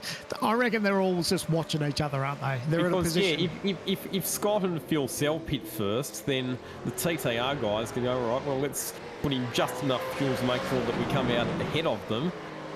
Or if conversely, if the TTR guys come in first and try and go for that undercut, then the Synergy Sim Racing crew will just go, well, all right, we'll make sure that we don't put too much fuel in so that we still come out ahead. I think the concerning bit from what we've seen so far, and this isn't obviously what is playing out, but I don't know that TTR's got the pace at the moment. So even if they go for that fuel strategy and they try to jump Philcell and Scott, I don't know whether they'd have enough to pull away from them. I guess maybe they're not quite showing their hand yet, but that margin now 2.5 seconds now. So even if they did manage to jump them in the stop, they still need to pull away and open a gap on Scott and Philcell, because next time they pit, they're going to be stopped longer than what Scott and Philcell are. Very, very true. Keep in mind, though, and I'll keep raising it because it's important that we don't forget that Jared Philcell does have that 10-second time penalty hanging over his head. So here's the other thing as well. If you're Madison down at the moment, you might get to a point where you can see that, okay, I don't quite have the pace to win the race tonight, but what you then look at doing is making sure that you finish second to minimise the damage that Philcell is able to inflict, because the difference between first and second in terms of points, 200 for first, 190 if you finish second, it's still a big bundle of points. And so what that would mean, if hypothetically that was to happen, James Scott was to win and Madison Down was to come second, yes, James Scott would take the championship lead, but it would only be by 3 points heading into the final round at Road Atlanta. So I'm sure that's the sort of situation that we would all love. A couple of drivers separated by pretty much nothing and setting up a grandstand finish heading into that final round. Yeah, that'd be nerve-wracking, wouldn't it? Because you know what? For tonight, the radar isn't about a win for Phil Sell. The result is just doing the absolute best job he can for his team and his teammate in James Scott. So regardless of whether he cops that 10-second penalty and doesn't get the win, I don't think he's going to be too worried. So they're doing exactly what they need to do at the moment. They're playing the team game. They've got that margin nearly out to 3 seconds here on lap 18. So I think everything's playing out just nicely for them. And yeah, come the end of the race, I don't think Jared's going to care about that 10-second penalty. But, who knows? Who knows what's going to play out? Still a long way to go. Don't count your chickens yet, and these guys have still got 2 pit stops to go. They've gone very deep into the race. So at the moment, the drivers who've taken pit stops, Brenton Hobson's still the highest placed of those. He sits in 20th position, but he had a very short stop. Rayhan Leonage, the second driver who's made a pit stop ahead of Brad Ratu and Ethan Grigol. Leonage and Ratu's pit stops were both significantly quicker than, significantly longer, I should say, than... There we go. This could be a safety car. Sorry to cut you off. I saw him parked off into the gravel trap there. Now, this will have the team scratching their head. Do they take the chance and make that pit stop? Is there going to be a safety car? Yep, Scott and Phil Sell, they've darted into the lane, and yes, we see the safety car rolling out. So this is going to bunch everyone up. Everyone's going to be straight into the lane to get that mandatory pit stop done, or their first one of 2. This changes everything. Here we were just talking about the possibility of a safety car. We're going, it's probably pretty highly unlikely, and guess what happens? One comes out. Can I make a bit of a wild suggestion here, but it might not be so wild because we might actually see teams doing it? Back-to-back pit stops, because we're almost halfway into the race. We've seen everybody's gone a long way in this first stint. So what's to stop you coming in under safety car, doing one of your pit stops, going out, doing a single lap, coming straight back in and doing your second pit stop? Absolutely. And that was an engine there for Bowler. Unfortunately, on the downshift, caught him out, and unfortunately launched that engine. And that's the commentator's curse at play, isn't it? Because we were talking about the unlikelihood of safety cars here at Road America, and we've got one. So I like what you touched on there, Lockie. Does someone roll the dice and do a back-to-back pit stop? I guess the concern there is when you do, you're going to find yourself back in a fair bit of traffic. So the interesting thing here for me is that Madison Down, Brady Myers and Jake Burton have all jumped James Scott and Jared Phil Sell. However, look at the time difference. All of their pit stops were significantly shorter. That was why they were able to jump ahead. So they've decided that they want track position. They feel that the way that they're going to take the fight up to the Synergy Sim Racing guys is by rolling the dice, putting a bit less fuel in, getting that track position. My concern with that, and this is probably why I'm in the commentary box, is that I probably would have opted to go for a longer fuel stop under safety car because it bunches the field up. These teams, providing the race goes green for the rest of the race, the TTR boys are going to be in the stall longer under green flag conditions. So, yeah, I don't know. I guess that's why I'm in the commentary box. I don't know whether that's right or wrong, but my gut says that they probably should have gone for a longer fuel stop under the safety car. So here's another interesting thing. All of the people who had already taken their first pit stops under green flag conditions, not all, but some. So I'm talking about Brad Ratu, Brenton Hobson, Thomas Freeman, Ethan Grigolt, Sebastian Flock, Sean McNamara and Robert Gibbs. They've all come back in for their second compulsory pit stop under this safety car. So they've now fulfilled the obligation of having done both their stops. Love it. And because of the safety car and the fact that they'll get to join onto the back of the queue, they're now going to be in a really good strategic position with no more stops left to make. They're right to go through to the end of the race. So they could pop up or move up quite significantly as the race unfolds. Especially when you think about how long this pit lane is too. Yeah. So to be on the pit lane limiter for this lane, this is a long pit lane. So that's huge. And it's exactly what you touched on before, whether you thought one of the teams might do back-to-back pit stops. So these guys have already done their stops quite a few laps ago. Now they've chopped off that second one. They don't have to pit anymore. And it's a long tour down pit lane when you're on the pit lane speed limiter. How long does the safety car stay out for? Do we go for another lap behind the safety car, or will it come in this time around? I would imagine, I haven't seen them race control call it. I think they'll go for another one.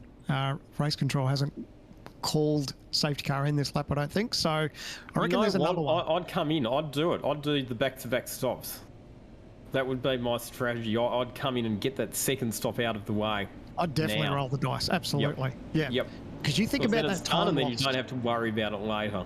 Yeah, that time loss under green is big when you roll down pit lane. So, yes, I want someone to do it. Lockie, I really want someone to do it.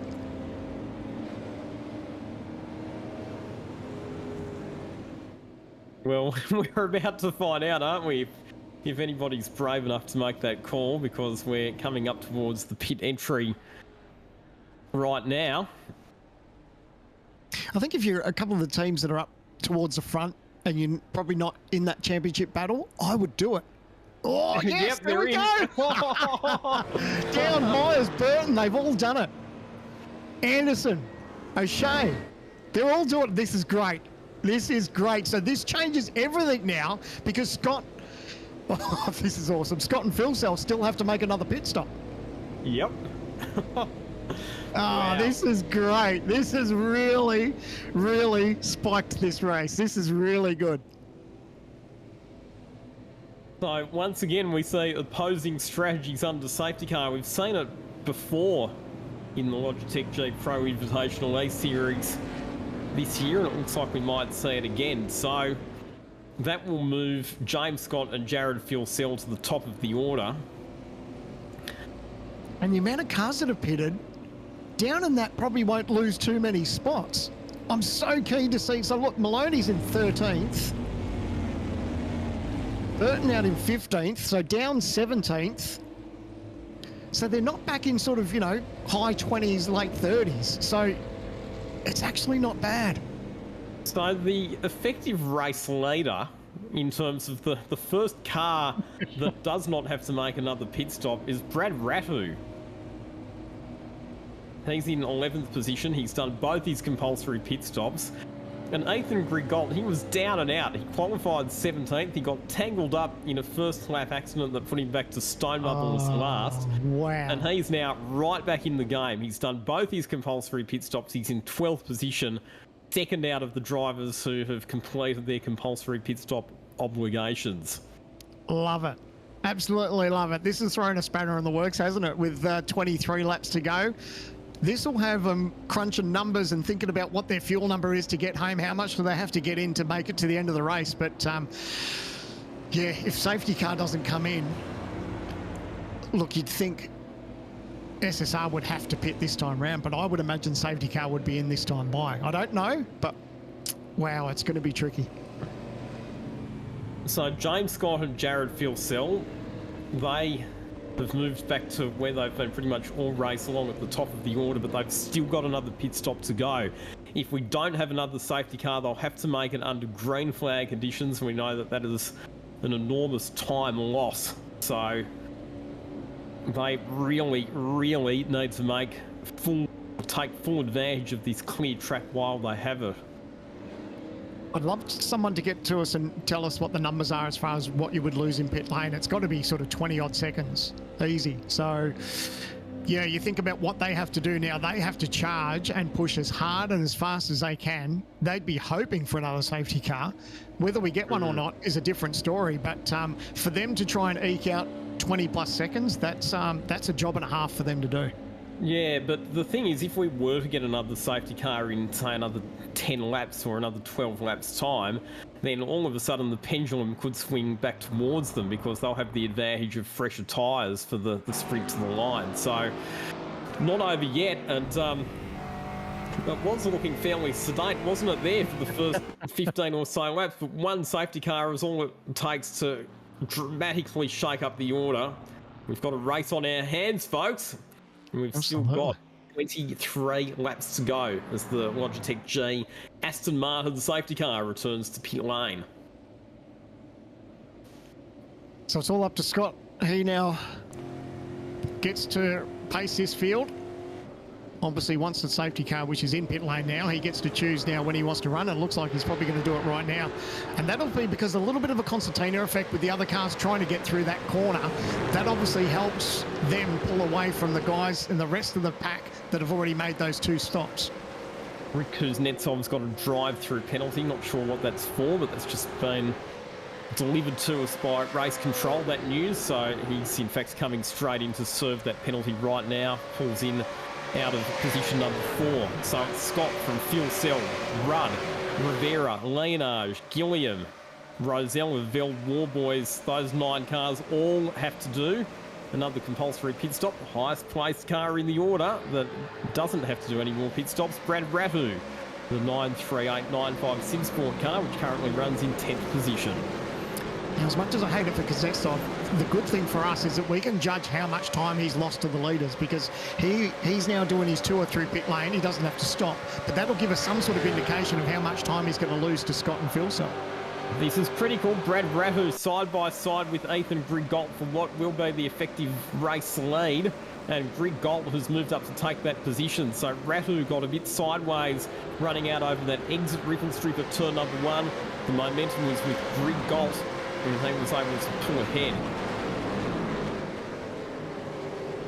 Oh, Lockie, I love how this race has turned on its head now. There's so much to play out, and you just don't know whether we're going to see another safety car, whether these teams have done the right thing as far as strategy. A dive up under brakes there, beautiful move there, gets the job done, Myers.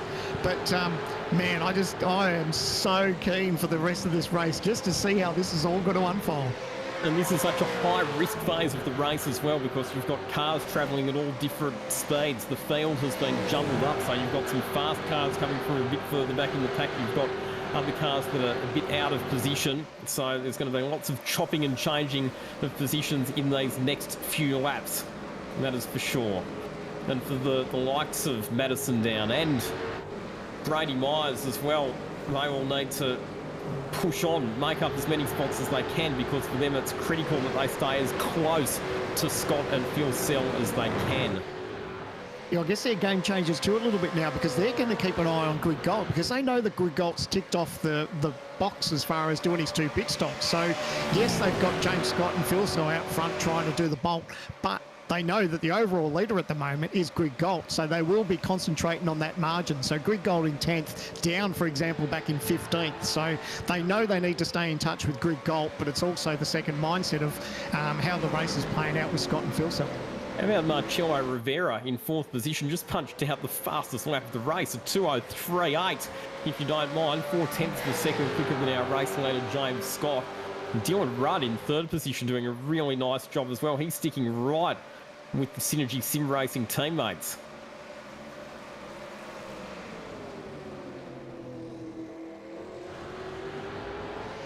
How's the nerves in SSR right now? Oh man, just to be in a position, they look like they looked like they were going to cruise to a victory the way the race was playing out. Obviously, we didn't take safety cars into consideration, but at the end of the day, this has really thrown a spanner in the works, and they've got their work cut up for them. So much has to play out for them to get those positions back, and that time loss once they make that run through pit lane. They're obviously hoping for that another safety car, but whether that happens or not, we'll just have to wait and see.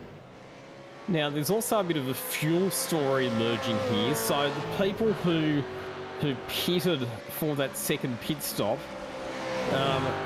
if they go flat out, they might not make it. So they're going to have to be doing a bit of fuel saving as well. So that's the other side to this story as well.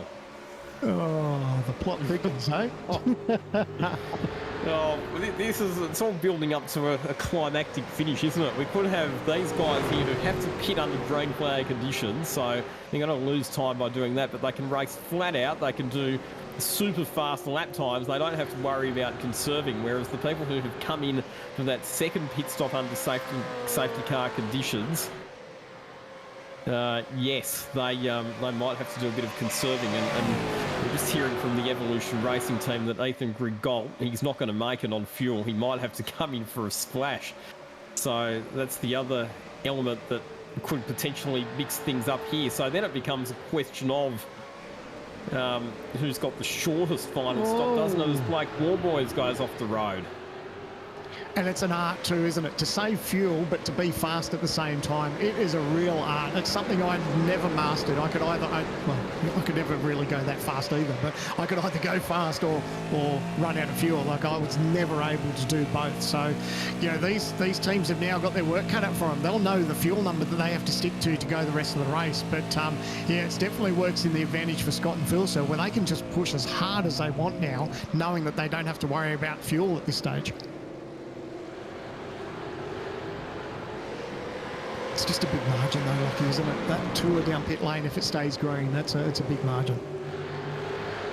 Yeah, what'll be interesting for me though is to look at the lap times here. So we've only had a couple of laps since the race restarted, but already the margin between James Scott, our race leader, and the highest placed of the cars that has done 2 pit stops, it's almost 7 seconds.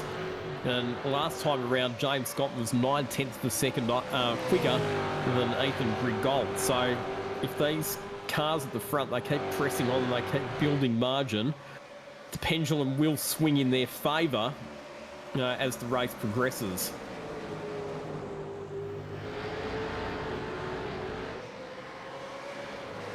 This is where it would be nice, wouldn't it, to actually be able to eavesdrop on the Discord chats for all teams and hear what they're saying to one another, and also to get a bit of an idea of exactly how much fuel in litres is in the tanks of each of these cars. Absolutely. There's so much to take into consideration when you take on that team manager role, isn't there? You know, the way that these races play out, how safety cars can throw a real spanner in the works, how much fuel you need to get to the end, what driver numbers that people will stick to as far as fuel numbers, I should say, just to make it towards the end. So much to play out. Makes me thankful that I'm in a commentary box and not sitting behind a calculator. I've got 20 laps remaining in this race. Top 8 cars, all with another compulsory pit stop to make. So we saw Brenton Hobson coming in for that 3rd pit stop. So he'd already done a pit stop earlier in the race, and then under safety car conditions, he came in for 2 more pit stops. I reckon the 3rd pit stop might have been just to brim the tank of that car full of fuel and try and increase his chances of making it to the end without having to stop again, or make that final, if he does have to come in for a splash and dash, make that as short as it possibly can be. That's the beauty when you find yourself down the pack a little bit, when you take that, you know, you may as well pit and put as much fuel in as you can. No doubt they'll be saving, or what they would have been saving, as much as they could under safety car as well. But yeah, definitely nervous times for a lot of these teams and drivers. Marcello Rivera's had really good pace in this stint as well. Since the race start, he's been lapping consistently more quickly than the race leaders. He's got to within 0.7 of a second of the race lead. So 1st to 4th, all now very tightly packed together. I've been impressed with the performance of Dylan Rudd in this stint as well, to stay right with the 2 Synergy sim racing cars. He has not let them get away whatsoever. Always nice when you've got a couple of drivers punching a hole in front of you for that little bit of a draft assistance. Obviously, that's not all game. You know, that's not just what's keeping him there. He's actually really putting in some good laps. The car looks good, but yeah, it doesn't hurt when you're taking that little bit of a free toe down the front straightaway. So he'd be absolutely loving that at this stage.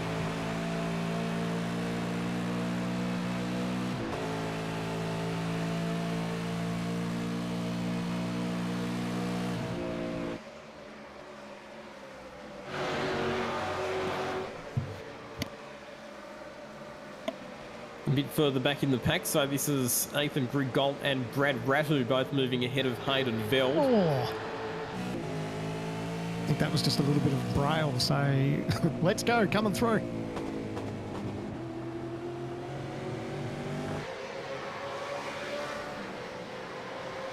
One gets the feeling it's going to be a fairly stressful finish to this race for a lot of teams.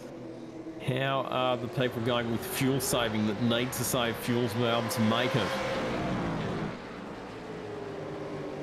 Whose bed do you want to put your slippers under, mate? Are you going to go for TTR or are you going for SSR? I think without this big question mark over the fuel, I would have said that the TTR back-to-back pit stop strategy was potentially the winning one, but if they have to come in for a splash and dash, then I think that firmly swings the equation back in favour of the Synergy Sim Racing guys. So I reckon Synergy Sim Racing for me still look to be in a bit stronger position. I do love that it's still up in the air at this point. You know, I guess we probably thought to the early stages of this race that they had it in the bag, and it looked like they were going to do it easy. But to have this strategy play out and that little bit of an unknown throughout the field, I just think that's brought an absolute element of excitement to this one. It's just so hard to predict at this stage. It's going to be an absolute ripper for these closing laps. So this is the battle just on the fringe of the top 10 at the moment. We'll look a bit further back to Robert Gibbs, back up to Brad Rattu, who sits in 9th position. He got overtaken just after the restart by Ethan Grigault, but he's been able to stay with Grigault so far and potentially save a bit of fuel by sitting in the slipstream as well.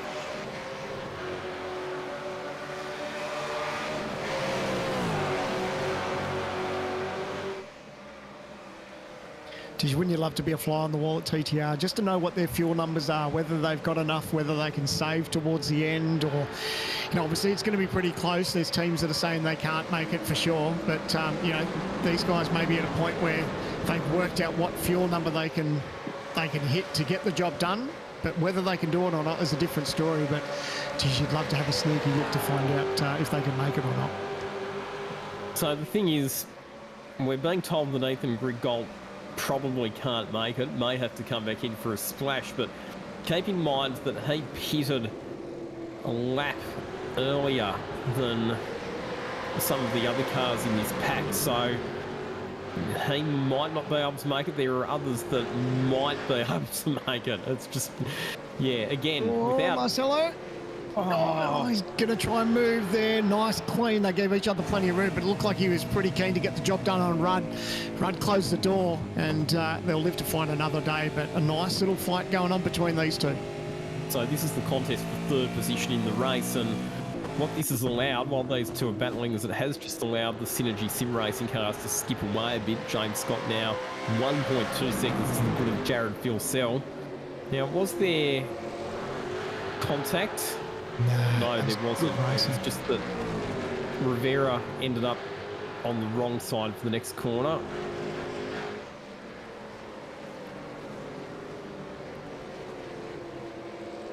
And then Dylan Rudd pinching him up on the curb. Yeah, good clean racing between both those drivers. Oh, what did we see? Dylan O'Shea has just drifted back. So yeah, here he is. I just noticed his name dropping down the timing, and Brady Myers off the road as well. Oh, so, no. I wonder if those two cars have had contact somewhere. Oh, that's a game changer for Myers too. We touched on where he is. He's 3rd place in the championship at the moment. Let's try and see. Oh, he looks like he's tried to make the move and didn't get the job done. So I think the stewards unfortunately are going to look at that, and that could be a penalty for Myers. That is a game changer for the championship. Oh, and then he's also had contact with Blake Warboys later on and had a half spin as well. So it goes from bad to worse for Brady Myers, one of our title contenders. He's fallen back to 20th position. So let's have a look here. Yeah, the stewards are really not going to like that one. He was nowhere near far enough up the inside. And yeah, I reckon that your call on that one is pretty much spot on, Sandman. I think that there probably will be a penalty coming his way. Ooh. Wow. Yeah, that changes things up a little bit, doesn't it? That almost makes it possibly a 2-horse race towards the end of this, depending on how the race plays out between Down and Scott in the championship, because we said Myers was in 3rd. He was still roughly there in touch, but yeah, that penalty could make things really difficult for him. Oh, Filsell. Filsell was in 6th. So something's happened to Jared Filsell. Yeah, because he's fallen back in. He's now battling it out with Luke Rosella for position 6 and 7. So he was 2nd, so unsighted by us. You're right, something has happened to Jared Filsell. We'll have to work out what that was. Here we go. We'll have a look at the replay here. So running on his own in 2nd position. Oh, did he lock the rear? Yep, he just got a little bit loose. Oh, he's still fighting it. surely, is there something else that's going to happen? Because, yeah, he gathered it up okay there. He lost a couple of spots. But he's not back up to speed here either, really, is he?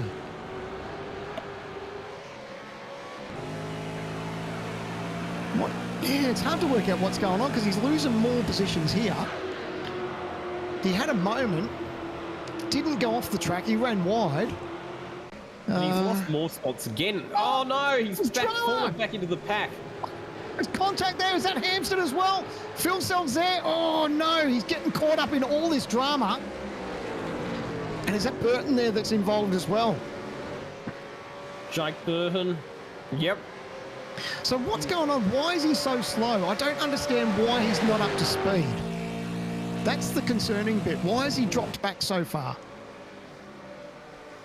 Is this some sort of tactical game to fall back and get involved in battles with trans-Tasman more cars? contact. I hope not. Oh, there's contact. So that's, oh, look, that's going to be ugly. That's going to result in a penalty, I think, for TTR for,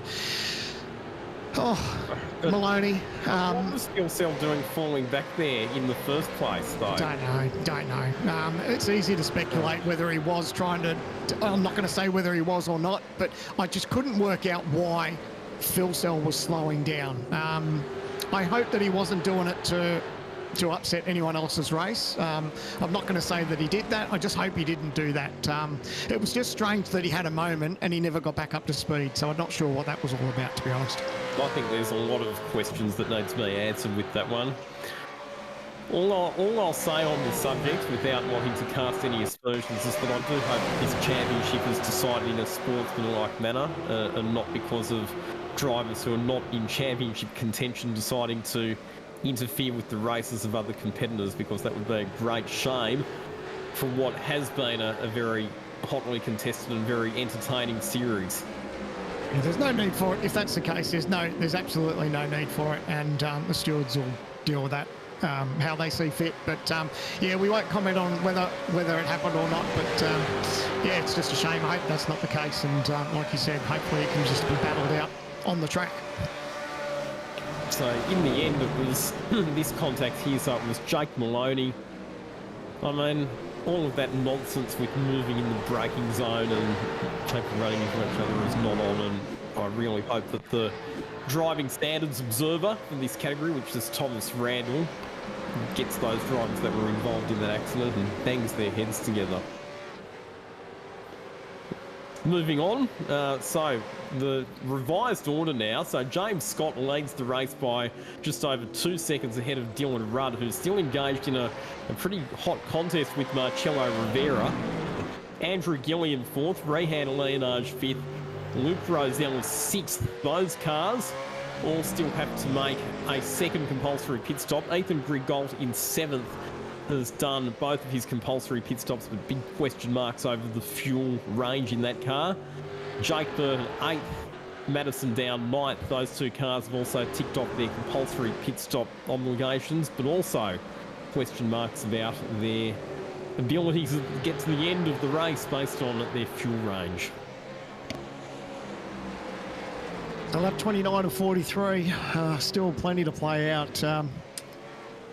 Yeah, a little bit lost for words at the moment. Really was really excited about how this race was playing out and with the strategy and everything else. And yeah, we just hope there's just not a sour taste in our mouth after all this. But look, at the end of the day, these guys are still pushing on. There's still a lot to be up for grabs. And as far as getting a decent result here, we just don't know how it could play out. Whether there's going to be a safety car, who knows? That could really throw a spanner in the works. But if it stays green, it looks like it could be a tough night and a tough result for Scott.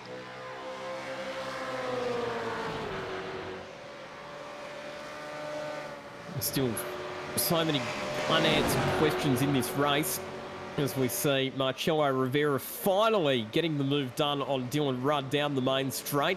Got better exit out of turn number 14, got in the slipstream and was able to successfully complete the move on Rudd by the time they got to turn 1.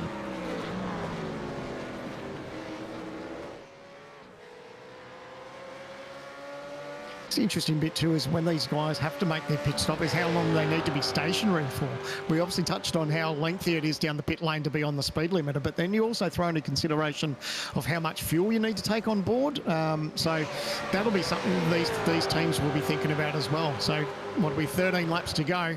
They're going to have to start thinking about it. Obviously, they'll want to leave it as late as they can because you don't want to get caught out by a possible safety car. Now, this is a critical move here. So Jake Burton up the inside of Ethan Grigault, the move for position number 7, and the move to be the highest place of the cars that's done 2 pit stops. So Burton moves on through into what I am going to describe as the effective net leader, which is just a whole lot of gobbledygook for we think that he might come out in a pretty decent strategic position once the final round and stops are done, but we're not quite sure. Absolutely. But then we know how tough it is for Greg Galt. Like, we're thinking that he does need to come in for a splash, but RTTR in the same boat. They're obviously running that little bit faster, and they've caught and passed Greg Galt. Are they using too much fuel? Do they need to make a splash? You know, have they got enough? Have they got to a point in the race where they know they've got enough fuel now to get home? I guess there's so many answers that we still need just to figure out how this is all going to play out. The bottom line is that we just don't know, and we're not going to know. I still reckon it's going to be probably 2 or 3 laps before the end before we have an absolute definitive answer to the question of who's got enough fuel to get to the end and who doesn't. I mean, we know 100% that the top 6 cars in the race all have to stop again because you must make 2 compulsory pit stops, but beyond that, we really don't know. As frustrating as it is, don't you love it? Yeah, I mean, it's still going to be an exciting finish with the question marks around the fuel range of a lot of these cars. There's no doubt it's still going to be a captivating finish, even despite that nonsense that we saw a few laps ago involving Jared Filsell and Jake Maloney. Blake Warboys, incidentally, is coming into the pits for his 2nd pit stop, so he's the first of the runners on the one-stop strategy to come in under green flag conditions for his 2nd stop. Here is Jake Burton making another move. This is on Luke Rosella. Again, this is into the braking zone. Is he going to clear him before the turn in? Not quite. He's going to hang in there. Good job by Luke. Oh, they're fighting it out. A little bit of contact. He's hit a lock of brake. That's what he did. And that's going to cost Jake Burton a couple of positions, and taking full advantage of that, Ethan Grigault, he moves on through, gets ahead of Luke Rosella. Jake Burton's been able to gather it up and rejoin just ahead of his teammate Madison Down, but that was a mistake there. He got pinched up against the curb there by Luke Rosella and ended up running off the road. And we're hearing that both Jake Maloney and Jared Filsell have been disqualified from the race. So Jake Maloney deliberate contact with Filsell, and Filsell deliberate contact with Maloney. So the stewards have made the call. They've said that sort of nonsense is not on, and we think that both drivers are equally to blame. So you're both DQ'd. See you later. Wow. Yeah. Well, you know, we don't need that nonsense. So at the end of the day, I'm glad the stewards stepped in. I hope it hasn't hurt the outcome of this race, but obviously, you know. Anyway, we'll put it behind us. The stewards have made their call, and now we're just going to see how the rest of this race plays out, because it is starting to get juicy now. We know that these teams do start to need to think about pit stops and that trip down the pit lane, and see who's got to save fuel and see who will take the checkered flag at the end of this race. This has really been one for the ages. Plenty to talk about and dissect at the end of this. But this, the second last round of the Pro Series, is just turning out to be an absolute cracker, and we still don't know who's going to take the win. We're watching Brady Myers. He's on the comeback trail at the moment. I imagine he'll still be under investigation as well for that incident a bit earlier on in the race that we saw him getting tangled up in with another car.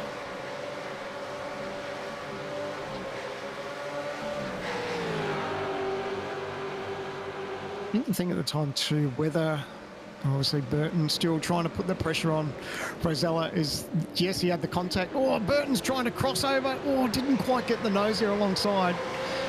It's whether he readdressed in the situation too, whether he was waiting and got caught up on the curb. Oh, geez, Burton's got to be careful here. The last thing he needs is to make contact here with Rosella and turn him round, because at the end of the day, he could find himself with the penalty, and that's the last thing he needs. And down the inside, it looks like he should get the move done this time. Indeed, he does. And Madison down, looking to capitalise as well. No, They'll go three wide. Oh, Downs, he's in an ugly spot. Oh, he's made contact. Down has managed to stay on the racetrack, but Rosella's gone round backwards. 3 into that corner doesn't work. Unbelievable. Got caught, but Down, lucky not to fire off into the fence. He's lost some spots, so back in 12th place. Wow, that could have been a championship-changing moment right there for Madison Down. So Jake Burton got up the inside. Rosella was forced offline. Down got alongside. They were 3 wide. Oh, man, Down was so lucky. Down was incredibly lucky there, but it was just a case of wrong place at the wrong time. You could see that Rosella was having his own moment. Try and gather it up and bounce straight into the path of Madison Down. The exit from Burton, that slow exit from Burton, that's what concertinated those guys to go 3 wide. So not sure whether Burton missed a gear or something, got wheel spin off the exit of the corner. I'm not sure, but him checking up, that's what caused that 3 wide action, unfortunately. So far tonight then, all of our championship players except for James Scott have been involved in some sort of drama, haven't they? And even for James Scott, there's the spectre of him having to make his final pit stop under green flag conditions as well. So it's not been a trouble-free night for any of our protagonists by any stretch of the imagination. The concerning bit that I got now, Lockie, is you look at that margin where Greg Galt, 16 seconds, Burton, 19 seconds. You look at Myers, Anderson Down. They're 21 seconds behind Scott. Now, we don't know an exact number as far as how long it's going to take Scott to get down pit lane and make his pit stop. But the way this is all playing out, if they keep tripping over each other, Scott probably come in, make his pit stop, and still come out with the lead.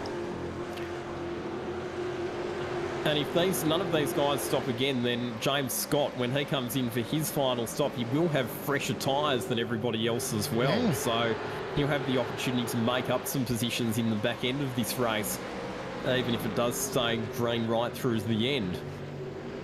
So you're right, Scott's building the margin at the moment, and if these guys will keep tripping over each other, then it's going to hand more and more of an advantage to him before he comes in for that second compulsory stop. Here's another replay of the incident. So Burton down the inside. It's the exit. So he's gone a little bit deep. So deep. Oh. And then it was... So Rosella obviously saw that Burton got a slow exit, jinxed to the left, but then Madison Down was alongside him. And I think it was...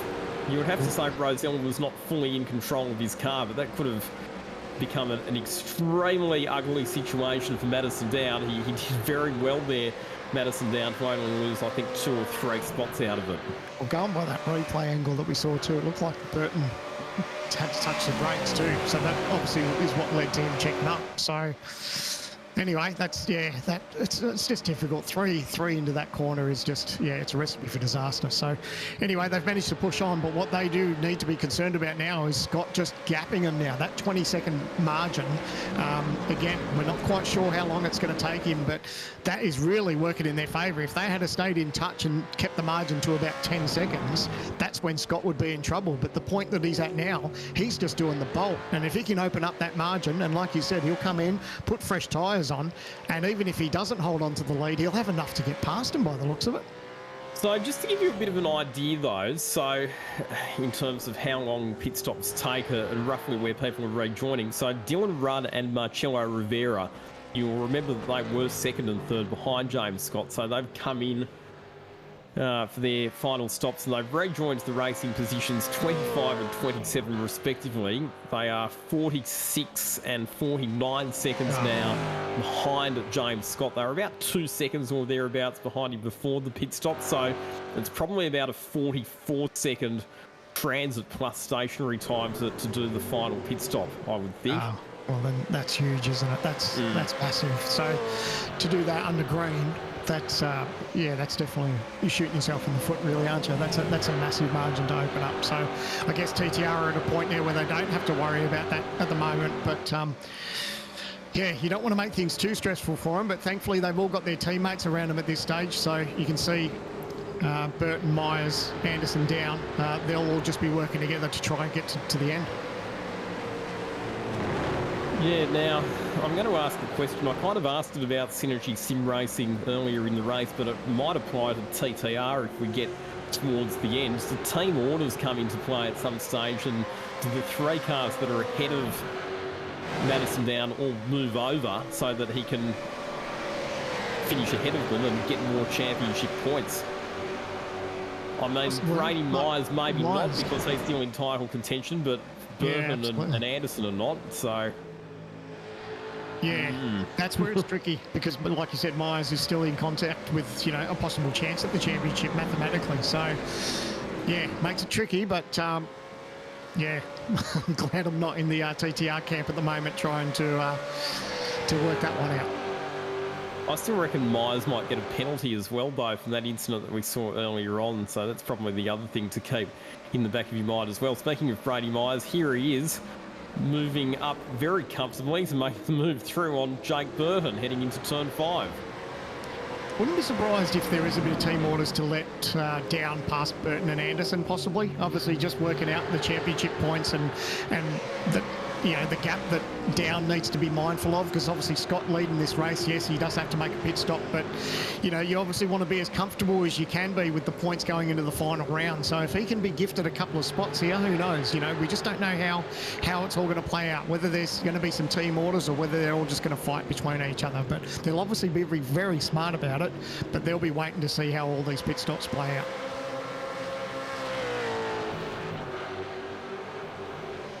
So at the moment, the people with the freshest tyres and the best pace are Dylan Rudd and Marcello Rivera.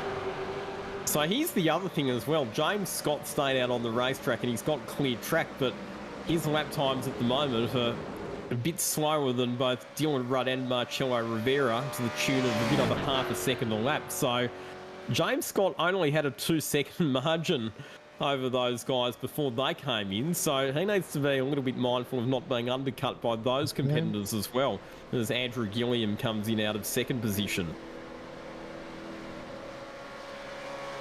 So there's a perfect example. So Gilliam is in. You're going to see just how much that Burton, Anderson, Down all get past him now, and you'll see the margin that they'll open up now. So that'll give you some sort of indication of, oh, a little bit of contact there. Oh, holding on to it, Dylan Rudd. Oh, and that was Taliajic as well. So that was a little bit too close for comfort on the exit there. Well, Dylan Rudd's pushing on hard because he's got much fresher tyres than everybody else in front of him on the racetrack at the moment. So he'll be looking to take advantage of those. We're hearing that Jake Burton's been given the bad sportsmanship flag from race control for the incident with Luke Rosella down there at turn number 8. Andrew Gilliam rejoins the race in at 20th position, just on 46 seconds behind our race leader James Scott, who is now the last car in the race to complete his second compulsory pit stop. Now, if you look at this is what we were talking about before with Burton. For the outside camera, we saw there was a touch of the brakes. So whether that had anything to do with the steward's decision on his exit, I'm not sure. So you'll see Burton that gets past here, and then he's on the brakes, and that's causing a bit of a checkup. So I think that's what the stewards looked at. We caught that on the replay, and unfortunately, that's probably what has led to the penalty. So that takes, that's with Burton with that flag. Look, you see Scott, by the time he makes his pit stop, if he finds himself sort of down towards 20th position, if Down can come home and not have to pit, Scott's in the lane now. So this will really give us an understanding of how this is all going to play out. But this could be a huge points deficit if Scott finds himself back in 20th and Down can finish sort of possibly on a podium finish. Indeed it can. So here we go. James Scott in for his second compulsory pit stop. He's going to plummet down the order, but how far? And Ethan Grigolt's in as well, so Ethan Grigolt definitely didn't have enough fuel on board to make it to the end. He's having to come in for a splash and dash. So it's a TTR 1, 2, 3, 4 at this stage, but what have they got in the tank? Have they got enough to get them home? Lap 37 of 43. So this will be a very quick stop, I think, for Grigol, but still not going to be enough to jump ahead of James Scott. So Scott back out onto the track in 18th position, just ahead of Andrew Gilliam. There's going to be some serious fuel saving going on here. There'll be a lot of drivers who will go for broke. They will not want to come in for a splash and dash, and they will do everything within their power to make it to the checkered flag without having to come back down pit lane, because they know that's their best chance of a big result tonight. Absolutely. Well, big wiggle there from Hobbo. But and that's what, if Down's close on fuel, he will just back it off and save as much as he can, because he'd rather stay out and finish a couple of places in front of James Scott rather than taking that pit stop and coming out behind him and stopping for fuel. So really, really love to know what the fuel numbers are for Down.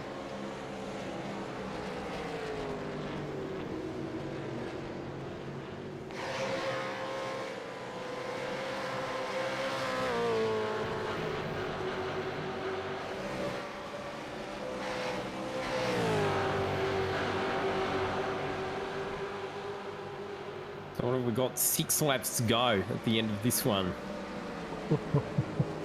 Who's got enough in the tank to make it to the end? Does anybody have to come in for a late splash? We're going to have a Jamie Whincup Bathurst 2014 situation where people are running out of fuel with half a lap to go. I guess the beauty that Down's got, he's in this little bit of a draft, so he's with his teammates, so he can save a little bit of fuel. I wouldn't be surprised if these times start to back off if they're close on fuel. Obviously, we're just taking a guesstimate as far as whether they've got enough to make it or not. But going by, we'll just be checking out the lap time. So they're still 205s, 206s. So they've got that opportunity where there's no pressure at the moment, where they can sort of just take that chance to save what fuel they can, and using that draft obviously off each other is a big call. So our front runners were all in the high 5s and low 6s that time around. What I'm going to be interested in is to look at the lap times from the likes of Scott, Gilliam and Rudd, because they're on fresh tyres. They'll be running on full reach. They'll probably be in the low 4s, so they're going to be charging hard here at the end. And all Scott can think about now is just picking off as many cars as he can, because that just makes that deficit just that little bit better as far as points, because he knows that Down's got a good points margin on him at the moment. So for him now, it's just charge, just use up every bit of rubber in that car. You know, you don't have to save anything, just go as hard and fast as you can to the end and just grab as many positions as you can. So he is 18.5 seconds off the lead. So with 6 laps to go, he'll need to be a bit over 3 seconds a lap quicker than the front runners if he's to be a chance of victory in this race. It sounds a lot, but if the front runners all have to back off considerably to save fuel, then it's definitely not out of the question, is it? So we're hearing that Robert Gibbs, who's in one of the Evolution Racing Team cars, can make it on fuel. And based on that, TTR should be able to make it as well, but we'll have to probably do a bit of saving as well. So Down in 3rd. So just got that position on Anderson. He's now got pressure from Briggs behind him, but yeah, as it winds on, I wouldn't be surprised if Down just gets that position on Burton as well. Obviously, they probably won't play too many team orders between Myers and Down, because they're both sort of in a shot with the championship. But they want to capitalise on whatever points they can, and if it means getting past Burton, I reckon that'll work favourably for Down as far as gaining as many points as he can, because after tonight, there's only one more round to go, and then that will decide our series champion for 2023. So 205.5 for Myers, 205.6 for Burton, 205.7 for Down. James Scott a 203.8 that time around. So James Scott, fastest lap of the race. He is absolutely flying, and he was almost 2 seconds quicker than our race leaders. So with fresh tyres and without needing to save any fuel, he is charging like a scalded cat in this final stint. for him, it's all about just hitting his marks, not making mistakes, and go as absolutely fast as he can. And then, of course, when he gets to the cars in front, he's trying to try and disperse them as quick as he can. He's really doing a good job at the moment to be in P14. He's already peeled off a couple of cars, so that's helping him every lap. Just the more cars that he can chip away, that'll just benefit him as far as that points margin to down.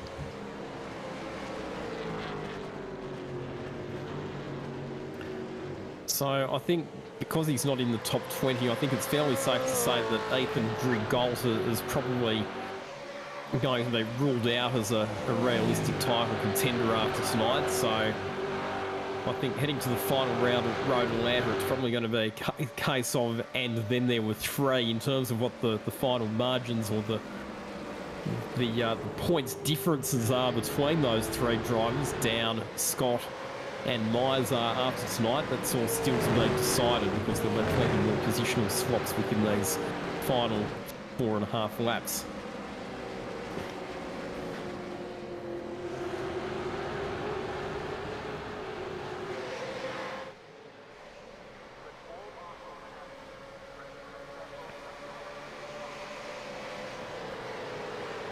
So instead is going to be thinking about trying to upset Briggs's party and go for a TTR 1, 2, 3, 4, 5.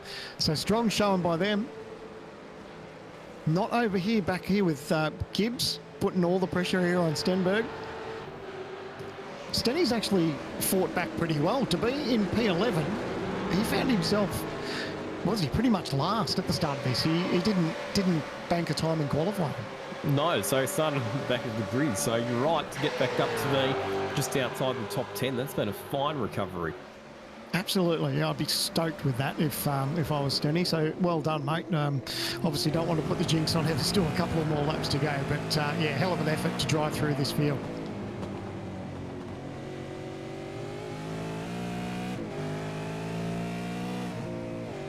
I think going by the numbers, Lockie, I think TTR are okay. Like you said, if they were really concerned about fuel, they'd be probably backing off the pace just that little bit more. So I think they're probably in a comfortable fuel window at the moment. They're at a stage where they're just running their own race. There's not too much pressure between teammates. And hopefully, they're just hoping that the next couple of laps play out nicely for them and it's all smooth sailing. So if that's the case, then the back-to-back pit stop strategy turned out to be the winning one, didn't it? You could find yourself on a team here calling the shots. I'm not sure if I like that job. I think I'm a lot more comfortable up here in the commentary box where I can call strategies for every team. Every team in the race. So with positions as they are at the moment, Madison Down would extend his championship lead to 53 points provisionally. Wow. Over James Scott. However, I do think that Scott's probably going to make up at least one more position before we get to the end of this race. He should get past Damien Johnston. Not sure if he'll make up any more spots than that though, because after that it's a pretty big gap up the road to the next car. About another 9 seconds or so up to Robert Gibbs in 12th spot. Look, even if he was to peel off a couple more, I think Down would be pretty happy at this stage because, I mean, we were talking at a point where, and you can see here, Scott's going to get off another position here. So we were talking at a point where it looked like at one stage that Scott, you know, if the race was to stop early, Scott would have been leading the championship by 3 points. So it's all swings and roundabouts and so much plays out throughout the duration of a race. But yeah, definitely not over. As you can see, Dylan Rudd making a move up the inside on Mitchison. He'll get the job done. Nice bit of respect shown by each other. And now he's pushing forward too. So, yeah, it's now just hold your breath for the next couple of laps to see how it all plays out between Down and Scott. Yeah, just doing a bit of number crunching in the background.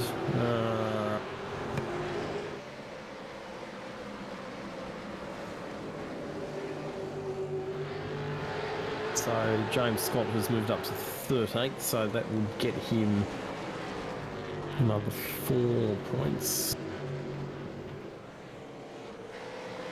And it's still not out of realms where he could possibly, yes, we've got a bit of margin there now, but yeah, look, maybe another spot, if you, depending on how the race plays out, but definitely a decent bounce back, especially if he had been, you know, if he'd had to find himself in 20th position or something like that. So to be not far out of the top 10, he's doing the absolute best he can with the way the strategy played out. But hats off to TTR at this stage to have 5 cars in the top 6. Decent effort by these guys, and it's all about just rattling off these last couple of laps. Yeah, and it's not the first time this year. There's been other events as well where they haven't quite seemed to have had the raw speed of the Synergy sim racing cars, and in particular James Scott, but through smart strategy they've been able to engineer a victory, and it looks like that might well be the case again tonight as we get into the penultimate lap.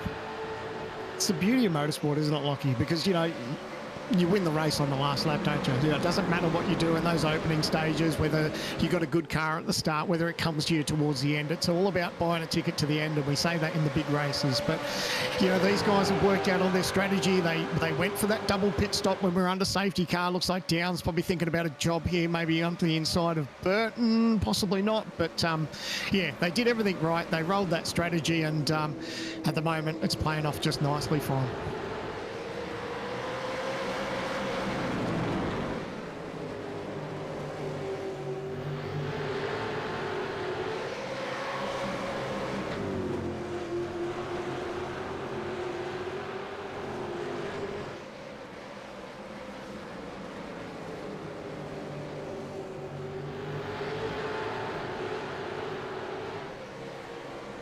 Looks like all pretty much smooth sailing now, Lockie, I think, for these guys.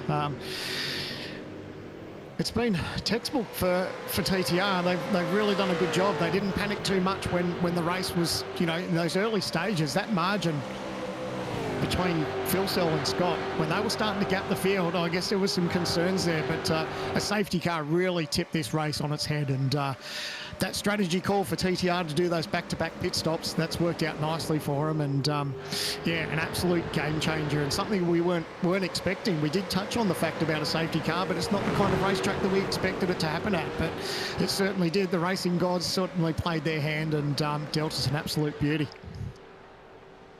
So with positions as they are at the moment, there will be 78 points separating our 3 title contenders heading to the final round at Road Atlanta, so it will be game on. But Madison Down will extend his points advantage to provisionally 49 over James Scott with positions as they are at the moment, which is not a bad outcome, considering that it was only a 7-point advantage in Down's favour at the start of the race, and that James Scott was driving away at the beginning. Yeah, if you had to send to him at the start of the race, we'll give you 42 extra points. You know, without telling you the results of the race, he would have taken it straight away. So he'd be absolutely chuffed with that, the way it's played out. Good bounce back behind Myers. You know, we were concerned that he might have got a penalty earlier in the race. Whether the stewards deemed that he gave the position back or readdressed, I'm not sure. So for Myers to come back and possibly take this win at this stage, it's a good bounce back from him. But all of TTR, Myers, Burton, Down, Anderson, they've all worked really well together. Don't forget Hampstead back there in 6, and then we touched on Stenberg too. That result from him, you know, to be in P11 to start dead last in this race is a great run from him, and just goes to show the strength of TTR for this round. They've actually had a really good race, good strategy, and good car setup underneath all the cars. A couple of drivers that have made up a lot of spots. So Richard Hampstead has come from 31st on the grid up to 6th. That's a gain of 25 spots for him. And Brenton Hobson from 33rd on the grid up to 8th. Also a gain of 25 spots. So some big charges up inside the top 10.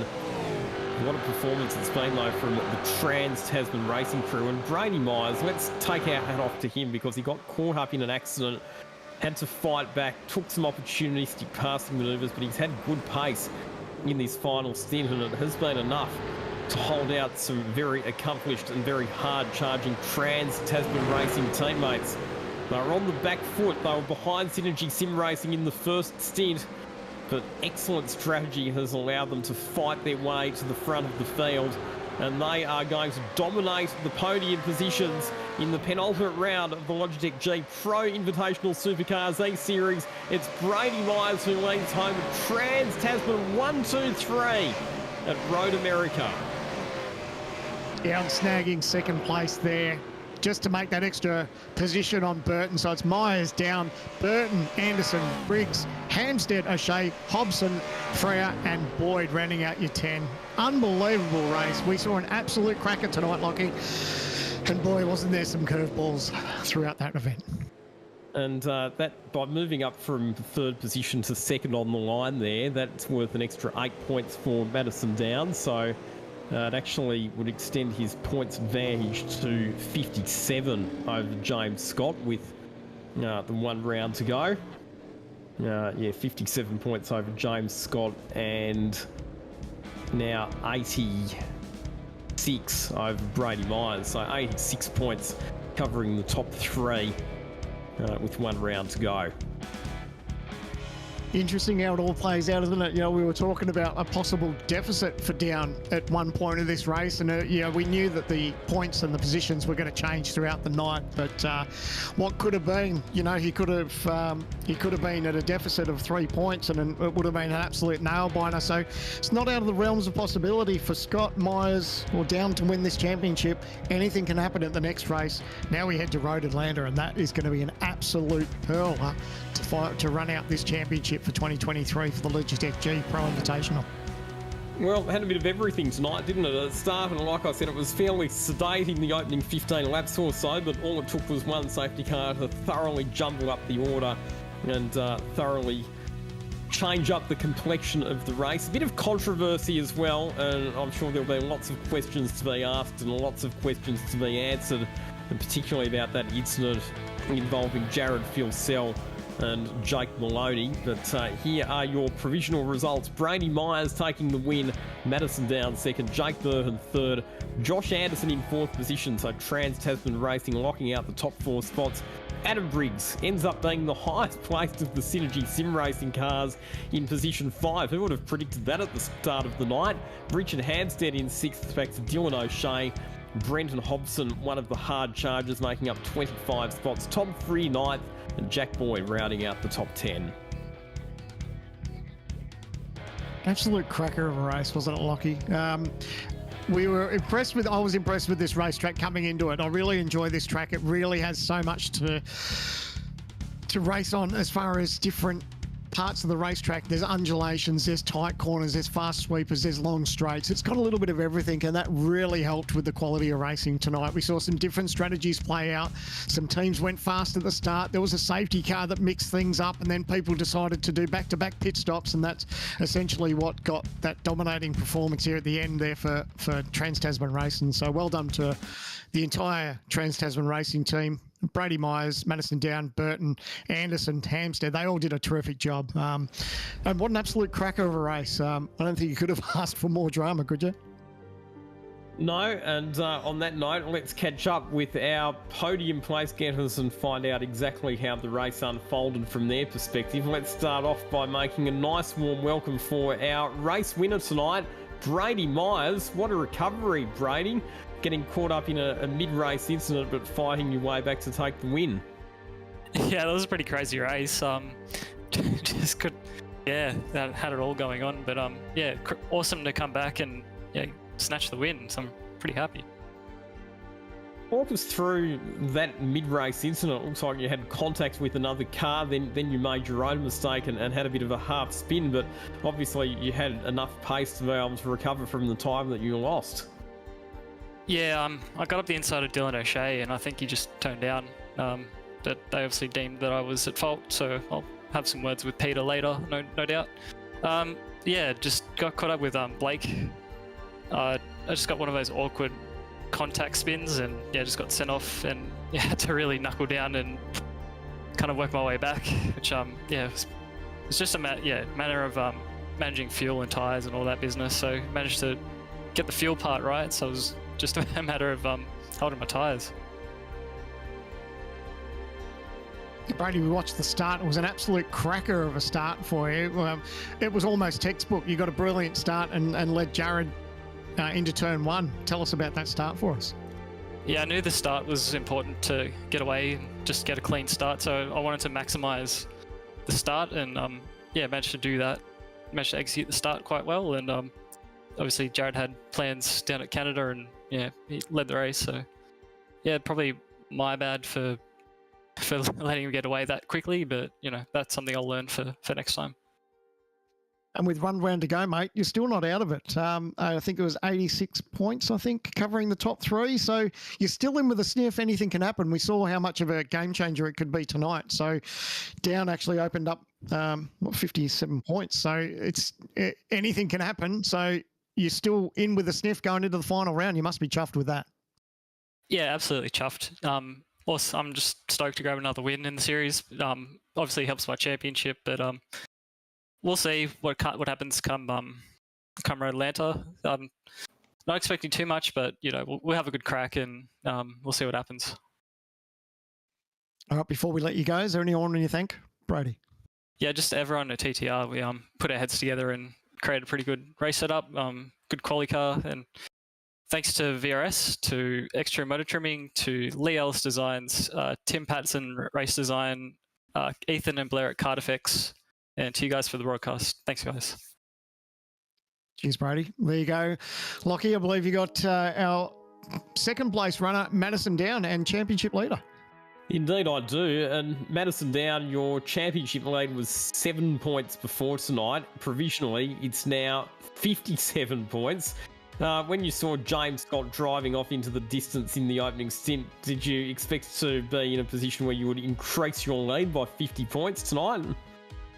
No, obviously they were working together pretty well at the start there, and they had really good pace, particularly Jared there pushing James along. So we probably didn't really have an answer for that. Like, we were obviously managing fuel, but pace-wise, it looked like the 1-2 was on the cards for them, similar to some other rounds we've seen. So I don't think our pace was bad. It's always hard to know because we were conserving early, but yeah, we didn't get to see how that played out in the end. But yeah, overall, I'm very happy with the result in the end to open that gap in the championship. But interesting race to say the least.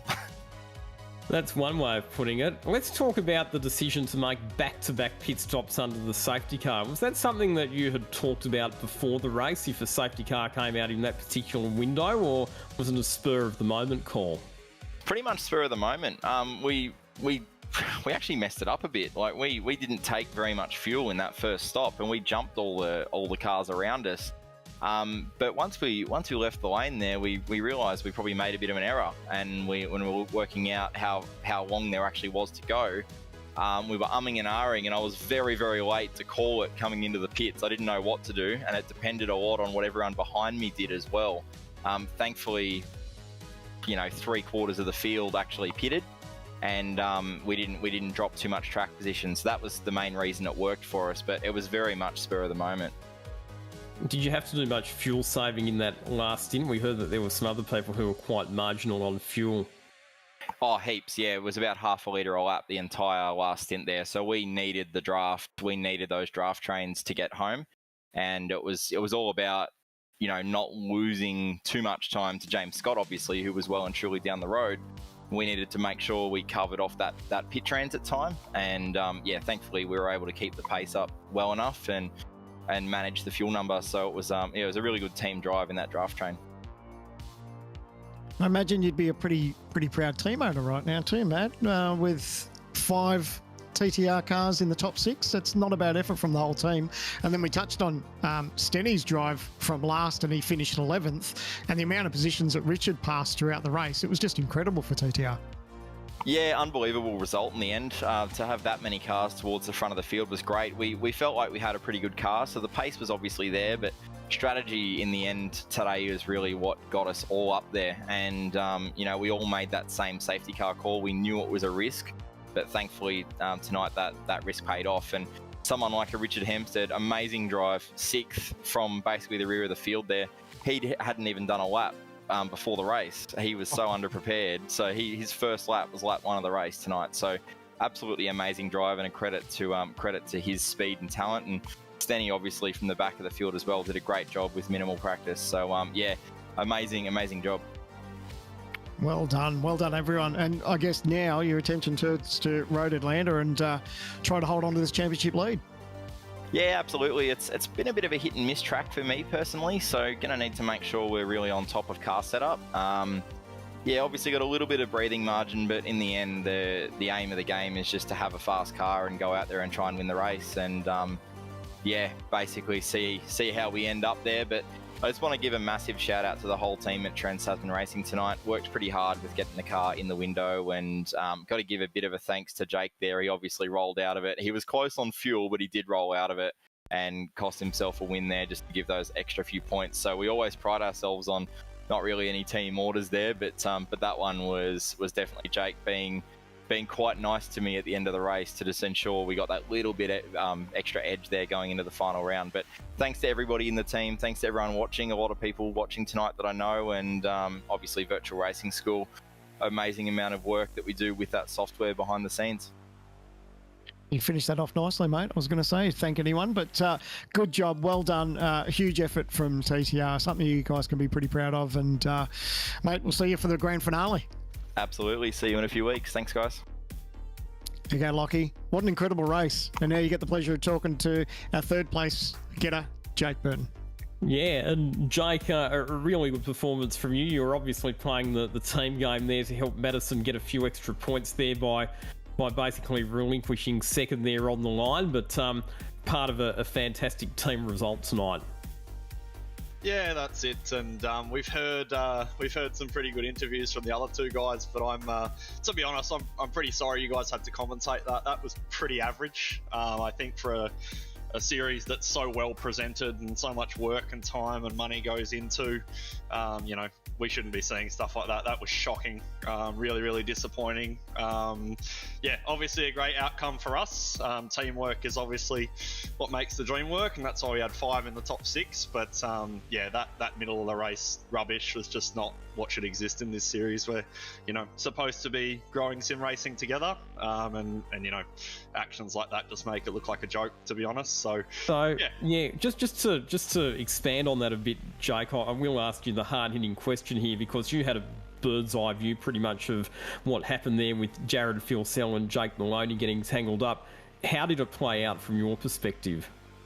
It's pretty easy to see on the broadcast. Obviously, poor strategy call was made by another team, and we put ourselves in a pretty good spot, and we're pretty lucky that a lot of other cars decided to do the same thing. If we were the only ones to do it, it never would have worked, because James would have got the margin. But yeah, then obviously they worked out that we were going to win the race, and 2 of their cars just pretty much decided to try and make sure that didn't happen in the most unsportsmanlike way possible. And of course, it wasn't great from us as well. There were some mistakes on our front too, but race how you get raced at the end of the day. So a bit disappointing, but I'm hoping the final round of the season can cap it off real well with some of the racing that we've seen previously in this series. How did it all play out from your perspective in terms of car speed and the battles that you had throughout the race? Well, it's tricky for me. I'm normally pretty good here. I normally have a fairly good run, but I was in the UAE on a work trip until late Monday night, so I didn't really get the best prep for this round. But fortunately, over the race, I managed to develop some speed. The TTR guys did a mega job. Like the setup that I got this week drove on rails. They did a really, really solid job, and that helped me sort of build over the race. And the draft being so strong sort of kept me in it. But yeah, it was just messy, mate. I'm glad we got the result, but not the way we wanted to do it. So heading into the final round, Jake, you excited about Road Atlanta? Obviously, TTR will be working pretty hard to get the job done as far as the championship. Madison there, but Brady is also in with a shot too. But I guess now all the attention turns to getting that car right for Road Atlanta. Yeah, that's right. Road Atlanta's a tricky place. It's kind of hard to pass. You only really got one main real passing spot, so a bit tricky. But I'm confident as long as we have a nice clean race. I'm hoping everyone keeps it above board and we see a really nice end to the championship. That's what I'm really hoping for. And obviously we'll be pushing hard. We've got a decent amount of time. I'll be away for 2 weeks in Europe starting next week, so I'm probably not going to personally be that quick. But I'm sure Mads, Brady, and the rest of the crew will come out swinging. Well, as we get ready to wrap up tonight, Jake, is there anyone you thank before we let you go? Yeah, of course. So huge thanks to our main sponsor, Virtual Racing School, huge supporters of us and have been for a long time now, along with Card FX and the rest of the team. Really, really appreciate it, as well as you guys. This is a really well-run series, and yeah, hoping we have a mega finish to the season. Awesome job. Thanks, Jake. Good luck for the final round, and we'll see you in a couple of weeks' time. Thanks, guys. There you go, Lockie. Had a bit of everything, didn't it? It didn't let us down, and we're set up for an absolute cracker of a grand final. We sure are. There'll be no shortage of controversy, and I'm sure the questions and comments will continue pretty much from now until we get to our final round at Road Atlanta, which is coming up on the 15th of November. Just a look at the provisional top three positions in the championship heading into that final round. So Madison down 1990, leaves James Scott on 1933 and Brady Myers on 1904. Those results are obviously provisional based on any penalties that might arise from tonight's race, but 86 points separating the top three players in the title race. It's definitely a much more comfortable margin in favour of Madison Down, but as we've seen tonight, it's never over until it's over, and we'll decide who will win the title at Road Atlanta on the 15th of November. Can't wait. Not wrong. Almost wish it was next weekend just to see how this is all going to play out. Absolute cracker. Great job tonight, Lockie and Luke behind the scenes. It's been an absolute pearler to call this one, and can't wait for the grand finale. Bring it on. Big thanks to you, Sandman, and I echo those comments. And big thanks to Luke Lucas and the team behind the scenes at Race Stars TV, as well as all of our very hard-working officials in race control, all of the drivers and teams, and everybody who has tuned in tonight to watch all of our coverage on the Race Stars TV network. On behalf of Stephen Sandman Clark, I'm Lockie Mansell. See you next time. Bye for now.